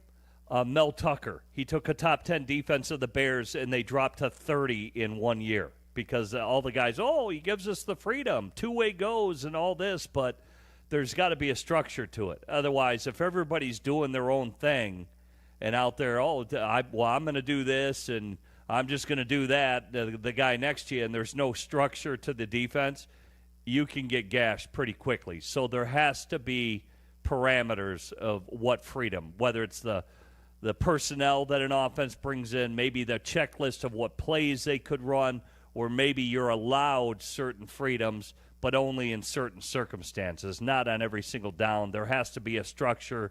There has to be rules that have to be followed in order for a defense to have the integrity it needs. You know, one thing about Billings having freedom, if there's an exact attack point that he can take advantage of where he doesn't have to sit there and wait to see what two offensive linemen are going to make contact, then try to create a stalemate so everybody else can make plays around him. Now, if he's got the freedom to explode upfield through the snapping hand of the center, you're already putting the center on the defensive because he's got to snap the ball first and then try to get his hands up on the Billings, who's enormously strong. Now, if all of a sudden you're taking that centerpiece of the offense and pushing them backwards, now you're creating a lot more freedom for the guys around them. So rather than two-gapping and creating a stalemate, now it's penetrating and trying to push that offense backwards, and then the rest of the defensive players take advantage of that. So you give some of these explosive, powerful defensive linemen that type of freedom, they can really make a center or a guy that doesn't get out of his stance very quick on the winning side of it. One of the best quotes from Billings on the new defensive coordinator, Dennis Allen. He's not going to sugarcoat anything. In fact, he might put a little salt on it. We get the drift. That's Jim Miller, Tom Thayer. I'm Jeff Joniak. We come back, a one-on-one with Jaquan Brisker, the Bears starting safety, next on Bears Weekly on ESPN 1000 on the Bears Radio Network. This is ESPN Chicago, WNVP, WTBC, HD2 Chicago, a Good Karma Brands radio station. When you rejuvenate your engine's performance with Shell V-Power Nitro Plus Premium Gasoline, you can also level up your experience with big savings. Fuel Rewards members with Platinum status earn 10 cents a gallon on savings every day with just 6 fills of Shell V-Power Nitro Plus Premium Gasoline. Fuel up at Shell today with continuous use in gasoline direct injection engine fuel injectors. Platinum status is earned with 12 fill-ups over 3 months, 10-gallon minimum per fill-up. At participating Shell locations. Terms apply. Visit www.fuelrewards.com/status. Traveling to an away game to watch the Bears win big? Get ready to celebrate. Celebrated a little too much? Time to sleep in. Slept in and gonna miss that flight home? Time to change your flight without paying change fees thanks to United. So, when will you worry about getting back? Tomorrow? Maybe? United, proud to fly the Chicago Bears. Does not include basic economy unless a United waiver applies. Exceptions apply for certain international flights. Make Hollywood Casino Aurora and Joliet your new game day headquarters this football season. We've got the biggest screens, ice-cold pints, and the area's best game day food. Plus, when you join Penn Play, the official loyalty program of Hollywood Casino, you can earn rewards that will cover your next round of wins on us. Getting the most out of this football season? Well played. In partnership with Hollywood Casino Aurora. Must be 21 plus. Gambling problem? Counseling resources available. Call 1-800-GAMBLER. Connie's Pizza has been Chicago's go-to pizza for over 60 years, with pizza options including classic Chicago deep dish, stuffed, thin crust, and our original Connie's Pan Pizza. Located at 2373 South Archer Avenue, you can stop by to dine in before the game and then hop on Connie's free shuttle to Soldier Field. Call 312-CONNIES or visit ConniesPizza.com to place an order. Connie's Pizza is your go-to pizza for Chicago pizza. Call 312-CONNIES and order today. This is Bears Weekly with the voice of the Bears for 24 years, Jeff Joniak. On the Bears Radio Network. This segment of Bears Weekly is brought to you by IGS Energy. Jeff and Tom and Jim Miller from SiriusXM NFL Radio. Tom and I had a chance on Monday. It was photo day up here at Hallis Hall in the Walter Payton Center. What that means for those fans out there that are curious, players come in full uniform, padded up with their helmets, and they go on a bunch of green screens, do their thing for the TV networks. They announce where they're from. You know, the whole thing that you would see on television or later in the season at Soldier Field on the big screen to get people cranked up. We heard Jaquan Brisker screaming and yelling out there as he makes his return, and we were able to visit with a few players, including Jaquan. He brings the fire, man. He was loud during that green screen work for the stadium, and the pump-up is what he does on the field with his teammates as well. Just getting fans worked up, creating the energy, just being myself. But, Just getting the fans worked up, hearing the music out there, and just turning up. You know what? Like fun. you just said, the energy. I've been watching you at practice, and the energy. I just follow the energy. You could follow number 9. Do you feel like yourself again? Yes, I honestly feel like 100 times better than I did before. Really, I do. I feel great. What did you do to get there? What did you have to do to get there? Yeah, just a lot of work, just a lot of exercise, and a lot of going to like brain performance and just working on different parts of my brain, and really just reading books and things like that. Just really just doing things like that to get better, improve myself, improve my brain health, and keep working on my brain, but also just having fun and being me. The energy we see on the practice field, it seems like you guys have carried that energy the last couple of years.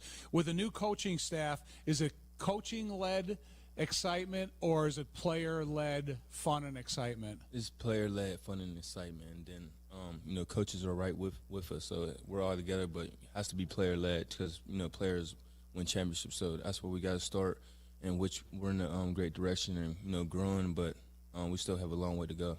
Yeah.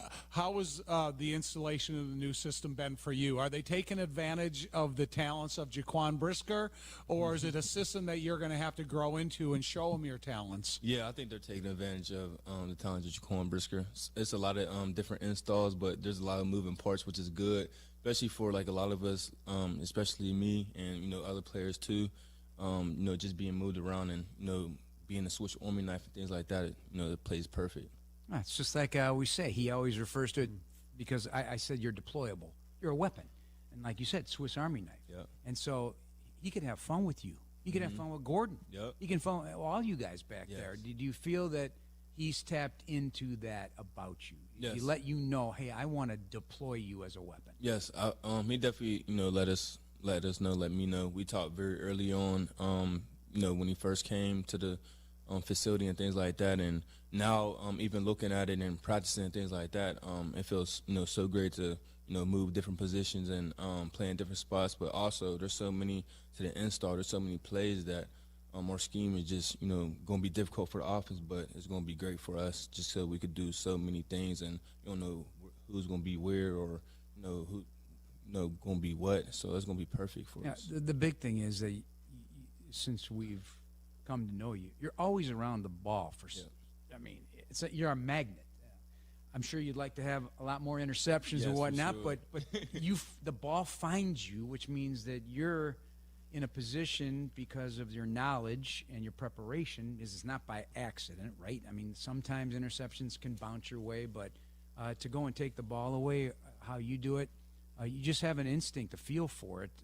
Am I correct? And is it growing because of your experiences now deeper? Yes, I definitely say it is growing. It's grown a lot, especially now that I'll be more on the back end. Well, I have, but I feel like I've been playing more closer to the line of scrimmage, but I'll be playing like both ways. I mean, both sides, getting best of both worlds. So I'll be in the back end. I'll be up close, and it'll show like a lot of my ball skills and my playmaking ability and things like that within this scheme. You've been a part of developing a defensive game plan for Ben Johnson a couple times throughout your career. Yep. When you're now doing it on the same team but the opposite side of the ball, do you see anything that you remember from the past, or are you just trying to become familiar with your defensive stuff and you don't have time to think or worry about that? No, I have. I've seen a lot of his plays. To be honest, I mean, the defense is defense. I mean, football is football at the end of the day. Cover 3, cover 2. It's just different, scheme, different wording.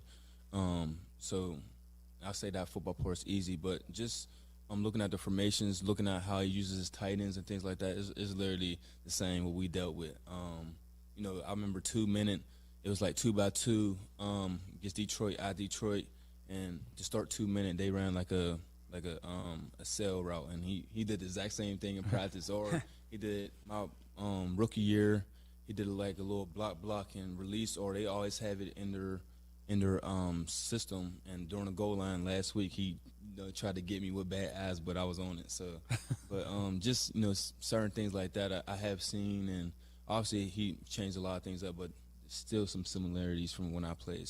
So the personnel that the Bears have on offense, and you think about what you faced against his offenses, are the right pieces in place here to run that offense that is as attackable as what we've seen? Yes, I feel like we have a lot of great pieces on offense, especially starting with Caleb, starting with the quarterback first. I feel like with him and, the line and the weapons that he has and things like that, once everybody, gets, out there and, gets comfortable, I think it's going to be dangerous. Once they just keep growing and keep building up the chemistry. It already looks good during OTAs, but once it comes fall, I think it's going to look even more better, to be honest.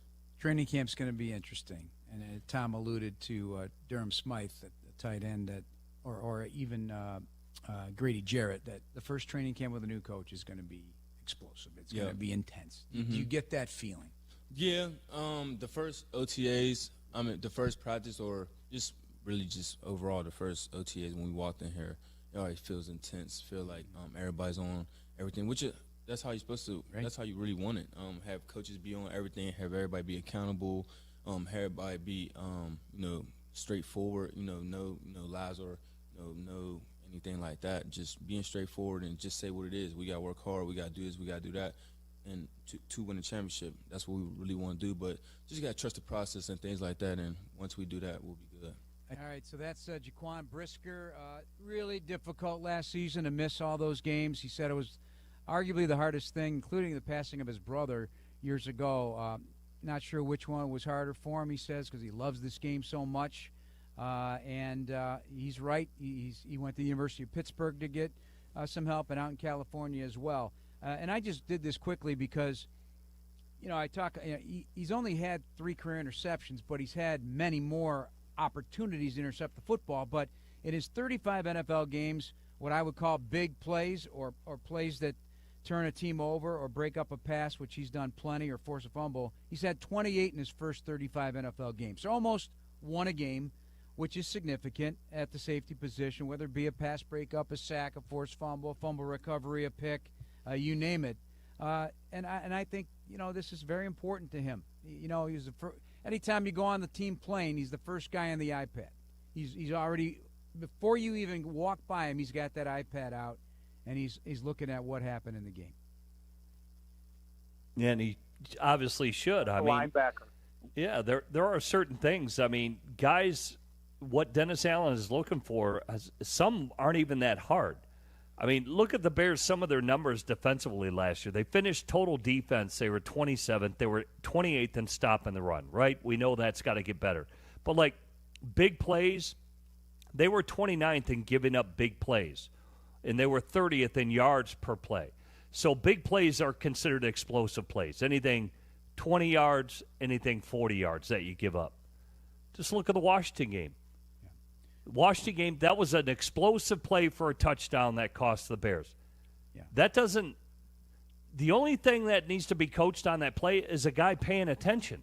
Right. But we're talking about Brisker here, though, the impact that he'll make coming back, because when he's on the field, he brings an attitude. He brings a swag. You can hear him. I think Ben Johnson even mentioned that this week, that he talks a lot, and he goes, I kind of like that, Tommy. He loves that kind of player. Yeah, he brought up the fact that he's a defensive back that plays like a linebacker. And I think when you have a guy, as you call him, deployable, that can be as physical in the back end of the defense and even move up near the line of scrimmage, and then you had a guy like Kyler Gordon that you can add to the mix.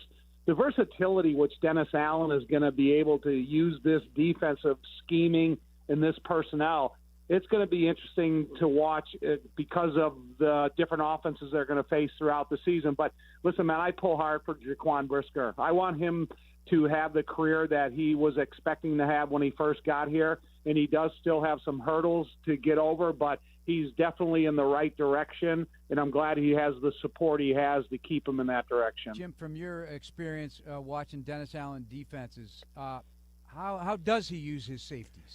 Yeah, I would put Brisker up in the box, like what Tom said. Like I said, the Bears were, 27th at stopping the run? He can definitely be a big part of that. He can be a solution to that, whether it's blitzing him on first and second down as a strong safety blitz, or being somewhat of an in-the-box linebacker, even in nickel situations.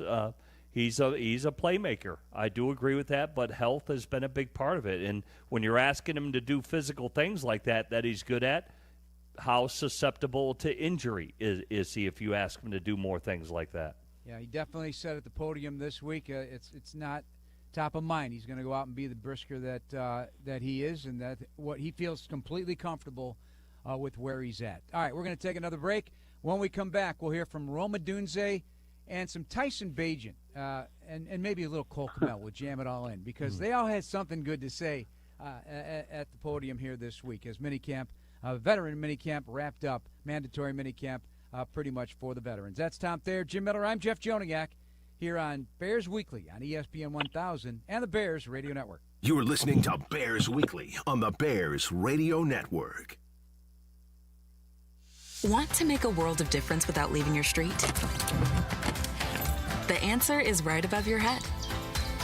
We're IGS Energy. We offer solar solutions that make a world of difference. That's why you see solar systems popping up around your community. It's easy to switch. Now you can choose your energy source, manage your impact, and protect the systems that keep your home comfortable. Choose IGS Energy, and let's go green for good. Visit IGS.com to learn more. Are aches, pains, or injuries keeping you on the sidelines? At Athletico, our movement experts are here to help you turn your setbacks into comebacks and create a personalized game plan for your recovery. With no prescription or referral needed, Athletico Physical Therapy is where your comeback story begins.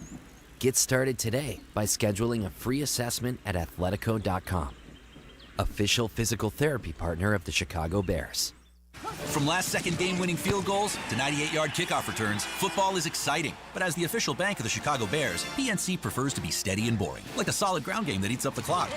A strategy that scored a lot of financial wins over the last 160 years. And while our customers may not wear our name on the back of jerseys, Bears fans can get 20% off regularly priced merchandise with the Chicago Bears PNC Bank debit card. A pretty exciting option play if you ask us. Find out more at pnc.com/bearscard. PNC Bank, brilliantly boring since 1865. PNC Bank, National Association, member FDIC. Connie's Pizza has been Chicago's go-to pizza for over 60 years, with pizza options including classic Chicago deep dish, stuffed, thin crust, and our original Connie's Pan Pizza. Located at 2373 South Archer Avenue, you can stop by to dine in before the game and then hop on Connie's free shuttle to Soldier Field. Call 312-CONNIES or visit ConniesPizza.com to place an order. Connie's Pizza is your go-to pizza for Chicago pizza. Call 312-CONNIES and order today. Welcome back to Bears Weekly on the Bears Radio Network. Here's your host, the voice of the Bears, Jeff Joniak.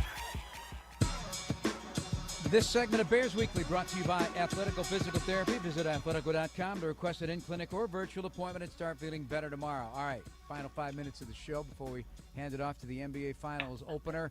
Cole Kmet and what he's learned about the new head coach, Ben Johnson. I think what sticks out to Ben and this staff and just in general is just how detail-oriented they are. You can feel that in the meetings, and they're relentless on the details. And I think, that's something that may be a little bit unique from what I've had in the past. Not saying other coaches weren't detailed, but it's like an obsession with the details, and you can feel that from him, and he just can't let it go.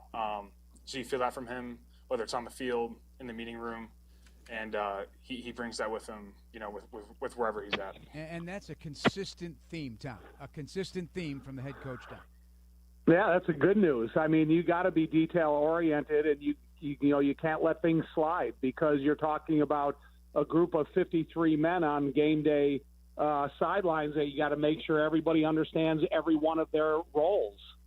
And Jim, listen to Tyson Bagent here. This is what I alluded to earlier in the show about Ben. I like how thorough he is. I think that he can go down the rabbit hole of every situation in football with every position in football, which I think has been most impressive. Usually you get an offensive-minded guy or a defensive-minded guy at the helm of the team, and I think obviously he is an offensive guy, but you can kind of see him going down the rabbit hole with the defense and team meetings of, what he's expecting on the defensive side of the ball. And really the most impressive thing is when he does that, he speaks that same language that the defense is speaking.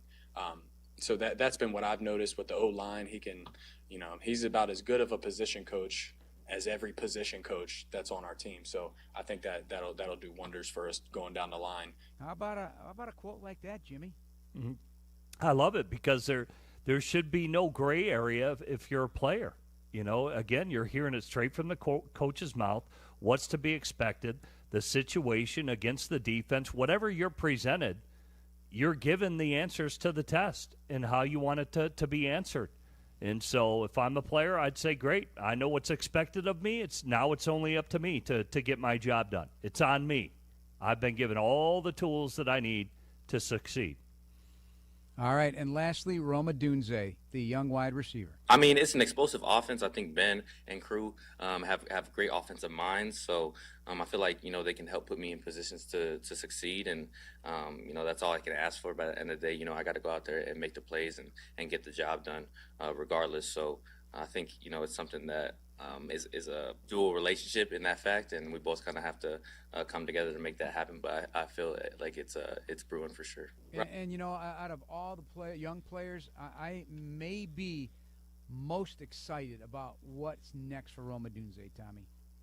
Yeah, he's not necessarily taking over for Keenan Allen, but he's going to play a major role in this passing game. And he's going to have to come in here in the first year of a system and play like a veteran that has has years of service behind him.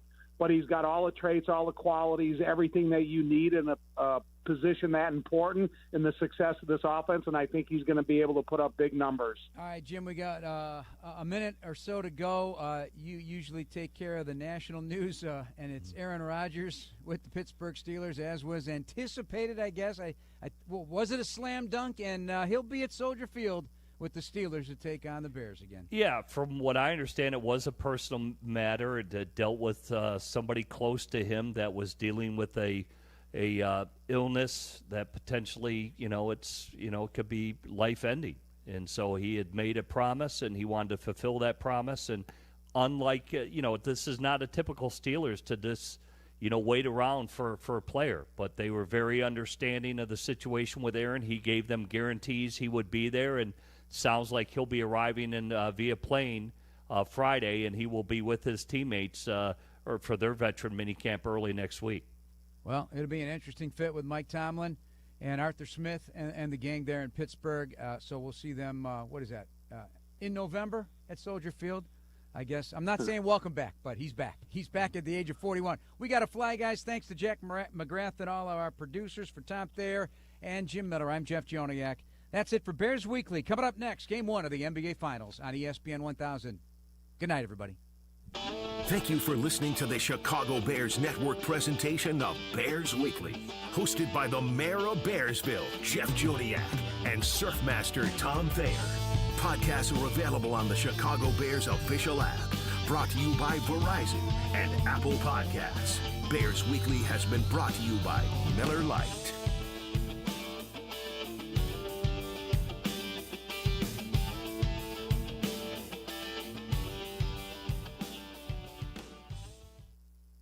Make Hollywood Casino Aurora and Joliet your new game day headquarters this football season. We've got the biggest screens, ice-cold pints, and the area's best game day food. Plus, when you join Penn Play, the official loyalty program of Hollywood Casino, you can earn rewards that will cover your next round of wins on us. Getting the most out of this football season? Well played. In partnership with Hollywood Casino Aurora. Must be 21 plus. Gambling problem? Counseling resources available. Call 1-800-GAMBLER. When you rejuvenate your engine's performance with Shell V-Power Nitro Plus Premium Gasoline, you can also level up your experience with big savings. Fuel Rewards members with Platinum status earn 10 cents a gallon on savings every day with just 6 fills of Shell V-Power Nitro Plus Premium Gasoline. Fuel up at Shell today with continuous use in gasoline direct injection engine fuel injectors. Platinum status is earned with 12 fill-ups over 3 months, 10-gallon minimum per fill-up. At participating Shell locations. Terms apply. Visit www.fuelrewards.com/status. Want to make a world of difference without leaving your street? The answer is right above your head. We're IGS Energy. We offer solar solutions that make a world of difference. That's why you see solar systems popping up around your community. It's easy to switch. Now you can choose your energy source, manage your impact, and protect the systems that keep your home comfortable. Choose IGS Energy, and let's go green for good. Visit IGS.com to learn more. Traveling to an away game to watch the Bears win big? Get ready to celebrate. Celebrated a little too much? Time to sleep in. Slept in and gonna miss that flight home? your flight without paying change fees. Thanks to United. So when will you worry about getting back? Tomorrow? Maybe. United. Proud to fly the Chicago Bears. Does not include basic economy unless a United waiver applies. Exceptions apply for certain international flights. No school means no lunch for millions of kids in the summer. Let's come together, food banks, families, and generous individuals like you to make sure no child goes without food in the summer. Together, we can make a difference. Learn more at feedingamerica.org/summer. This is ESPN Chicago, WNVP, WTBC, HD2 Chicago, a good Karma Brands radio station. No school means no lunch for millions of kids in the summer. Let's come together, food banks, families, and generous individuals like you to make sure no child goes without food in the summer. Together, we can make a difference. Learn more at feedingamerica.org/summer. Good mornings make for better days.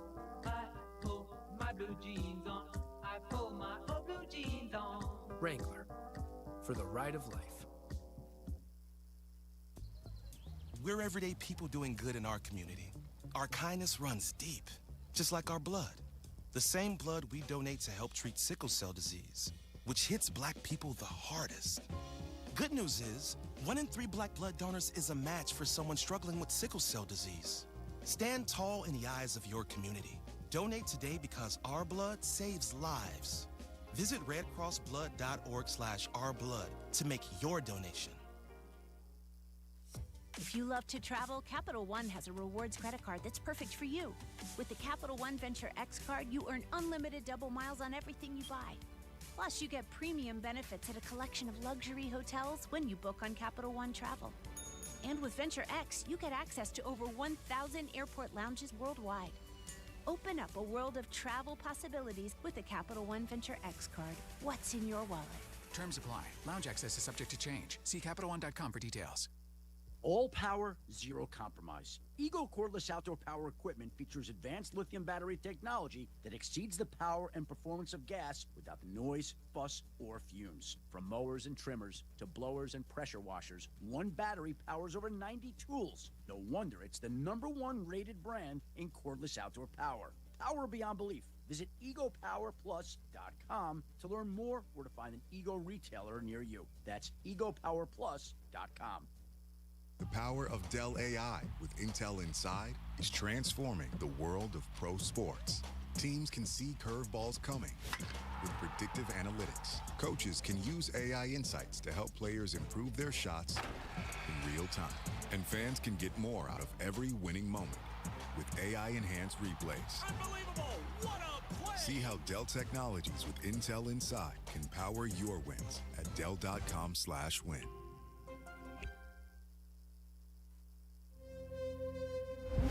It all comes down to this, what every player hopes for every season. A shot at the NBA World Championship. Of course you're nervous. The finals stage is a different world. You're supposed to be. Stuff you dream about as a kid, but we have a lot more work to do, and we know that. That's all that I'm focused on. We all have felt the nerves. All right, it's win or lose, game 6 for the Bulls. And with it, of course, the championship. Jordan, 20-footer, head of the key, good! Chicago by 1! But it didn't matter, because once you hit that court, you realize that you're home. At the horn, and in! Halliburton hit it! SGA 1-on-2, goes up and slams it home! Siakam! Wow! Holmgren leaking out, jams it with the right hand! This is what you do. The stage is different. It feels different. And all those nerves fade. The 2025 NBA Finals on ESPN Radio is presented by Indeed. Hiring this year? Visit Indeed.com/credit. Now from the Paycom Center in Oklahoma City, alongside VJ Carlissimo and George Sedano on the sidelines, here's Mark Kestisher.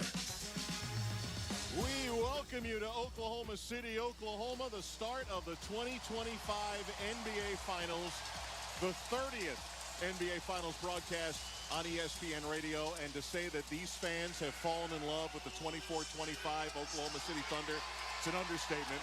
A 68-win regular season, now 80-18 all told, and 4 wins from the first NBA title in their OKC history. The challengers from Indiana, as clutch as they've come in recent playoff vintage, have reached their first finals in a quarter century. And PJ Carlissimo, the first adjustment comes before we even throw up the ball for game 1. Oklahoma City changing its lineup. Mark Daigneault, the head coach, going smaller. Case and Wallace in. 7-footer Isaiah Hartenstein out. Very surprising to me, Kesty. We're talking last year's Coach of the Year. Every button that Mark Daigneault has pushed this year has been the right one, but I'm surprised. They're the best team. They've dominated. Why they would make a move first surprises me. Case and Wallace did start 43 games in the regular season with Holmgren and Hartenstein missing games. And the 2 games they played against Indiana this year, which they've won both times, OKC, Chet Holmgren didn't play either time. So he hasn't had the 2 bigs against Indiana. But still, when you're the best team, I'm surprised. To me, let the other team adjust. Very few folks have given the Pacers a chance to win the series. Oklahoma City's been a juggernaut. How can Indiana pull off this upset? Their 2 players have got to play out of their mind. They're 2 big guns, Tyrese Halliburton and Pascal Siakam. They've got to shoot the 3 very well, and they have to take care of the ball. They cannot afford to turn it over against the best transition team in the league, OKC. I think it's a tall order. OKC is clearly the best team in the NBA. Let's get to the starting lineups for game 1. They're brought to you by eBay Motors. All the car parts you need at prices you'll love. Guaranteed to fit every time. eBay. Things people love. The Pacers, 50 wins regular year. Tyrese Halliburton, Andrew Nembhard in the backcourt. Aaron Nesmith, Pascal Siakam up front, and Miles Turner in the middle for the 68-win Oklahoma City Thunder.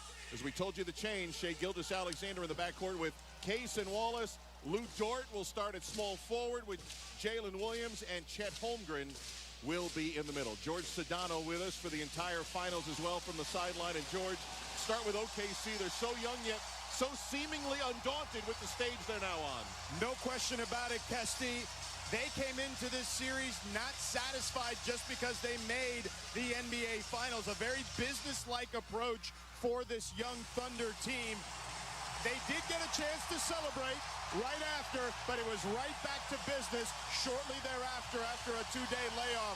Meanwhile, for Indy, the question will be, should they do anything different? When we spoke to OKC coach Mark Daigneault, he said, listen, they play the same way in January as they do in May. So can they do that against this OKC team? We know the Pacers want to play fast, but yet defensively, the best defensive team in this sport, OKC, wants to speed you up. It'll be an interesting juxtaposition between the 2 teams, Kesty. Love it, George. Both teams 12-4 in the postseason. Both teams averaging 117 points per game. Those turnovers that Oklahoma City forcing 18 per game, and the points they get off them have been the difference so far for OKC. They're incredible. Both of these teams normally take very good care of the ball, but OKC is exceptional at forcing turnovers. Indiana, to get to their number, they need 110 or more, have to take good care of the ball. OKC and Indiana, game 1 of the 2025 finals is underway. The Thunder have won the opening toss. They'll bring it up left to right as we watch it courtside. Oklahoma City in the white uniforms and everyone here in the building in white. Williams driving down the lane, stops, lost it, got it back. Drops it off for Wallace out on the wing. Shot clock under 10. Drives from the left. On top to Dort. First shot will be a 3. Dort misses it, and Aaron Nesmith clears the rebound. Three-point shooting is going to be very important in this series. They have struggled, OKC, from distance. Indiana, the best three-point shooting team in the playoffs. First 3 is a miss by Miles Turner up high and rebounded by Dort. Pair of missed threes to start. Shai Gilgeous-Alexander, the MVP and the MVP of the West. Drives hard, goes to the left hand, puts it off the glass and in. The MVP has his first 2 in a finals game. 2-0 in favor of the Thunder. Indiana trying to counterattack. Chet Holmgren pokes it away from Turner. Chase back to midcourt. Around the horn they go to Siakam. From the right, penetrates the three-point line to Nembhard. His 3 from the left, in and out. Long rebound, OKC has it. Good shot, halfway down and popped out. Pair of three-pointers don't go down for Indy, who shot 40% in the postseason first 3 rounds. Holmgren fakes the 3, drives by Turner, through contact, puts it up and in. He had Miles Turner turn the wrong way, and it's 4-0 in favor of the Thunder. And KC number 2 in paint points in the playoffs.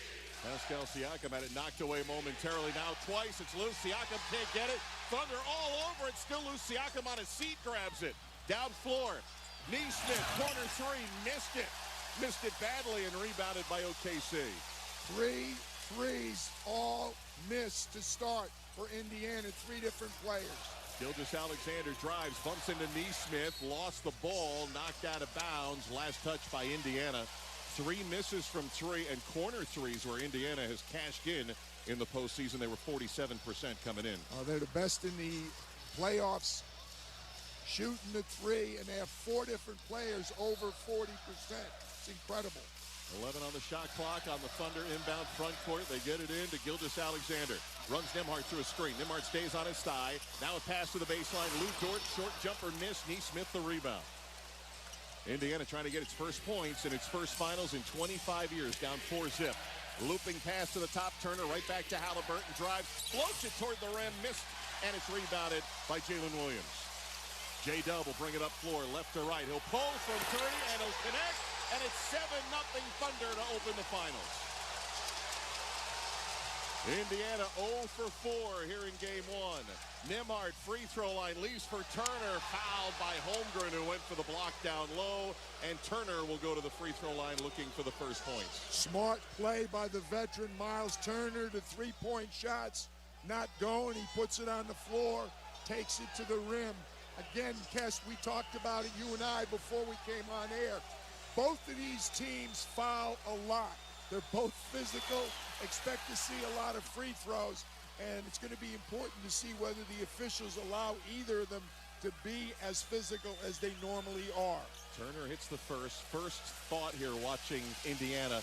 You don't know how good this defense is to play them for real. You can watch them on tape. You can already see that they've affected them as the second free throw is missed and knocked out of bounds. Last touch by Indiana. Well, they have exceptional quickness, OKC. They're very good at staying in front of the ball. And secondly, when you do kick it out, that quickness, they close out and contest threes better than any other team in the league. Indiana picks you up 94 feet. Holmgren breaks the press, jump pass corner to Dort. Dort drives in right to left, now to the top. It's Jalen Williams, 3 defenders there, nearly poked away. Spins, elbow jumpers, and miss. Siakam clears and gets it right to Halliburton. Back to Pascal across the timeline. Won a championship with Toronto. Gives it to Halliburton.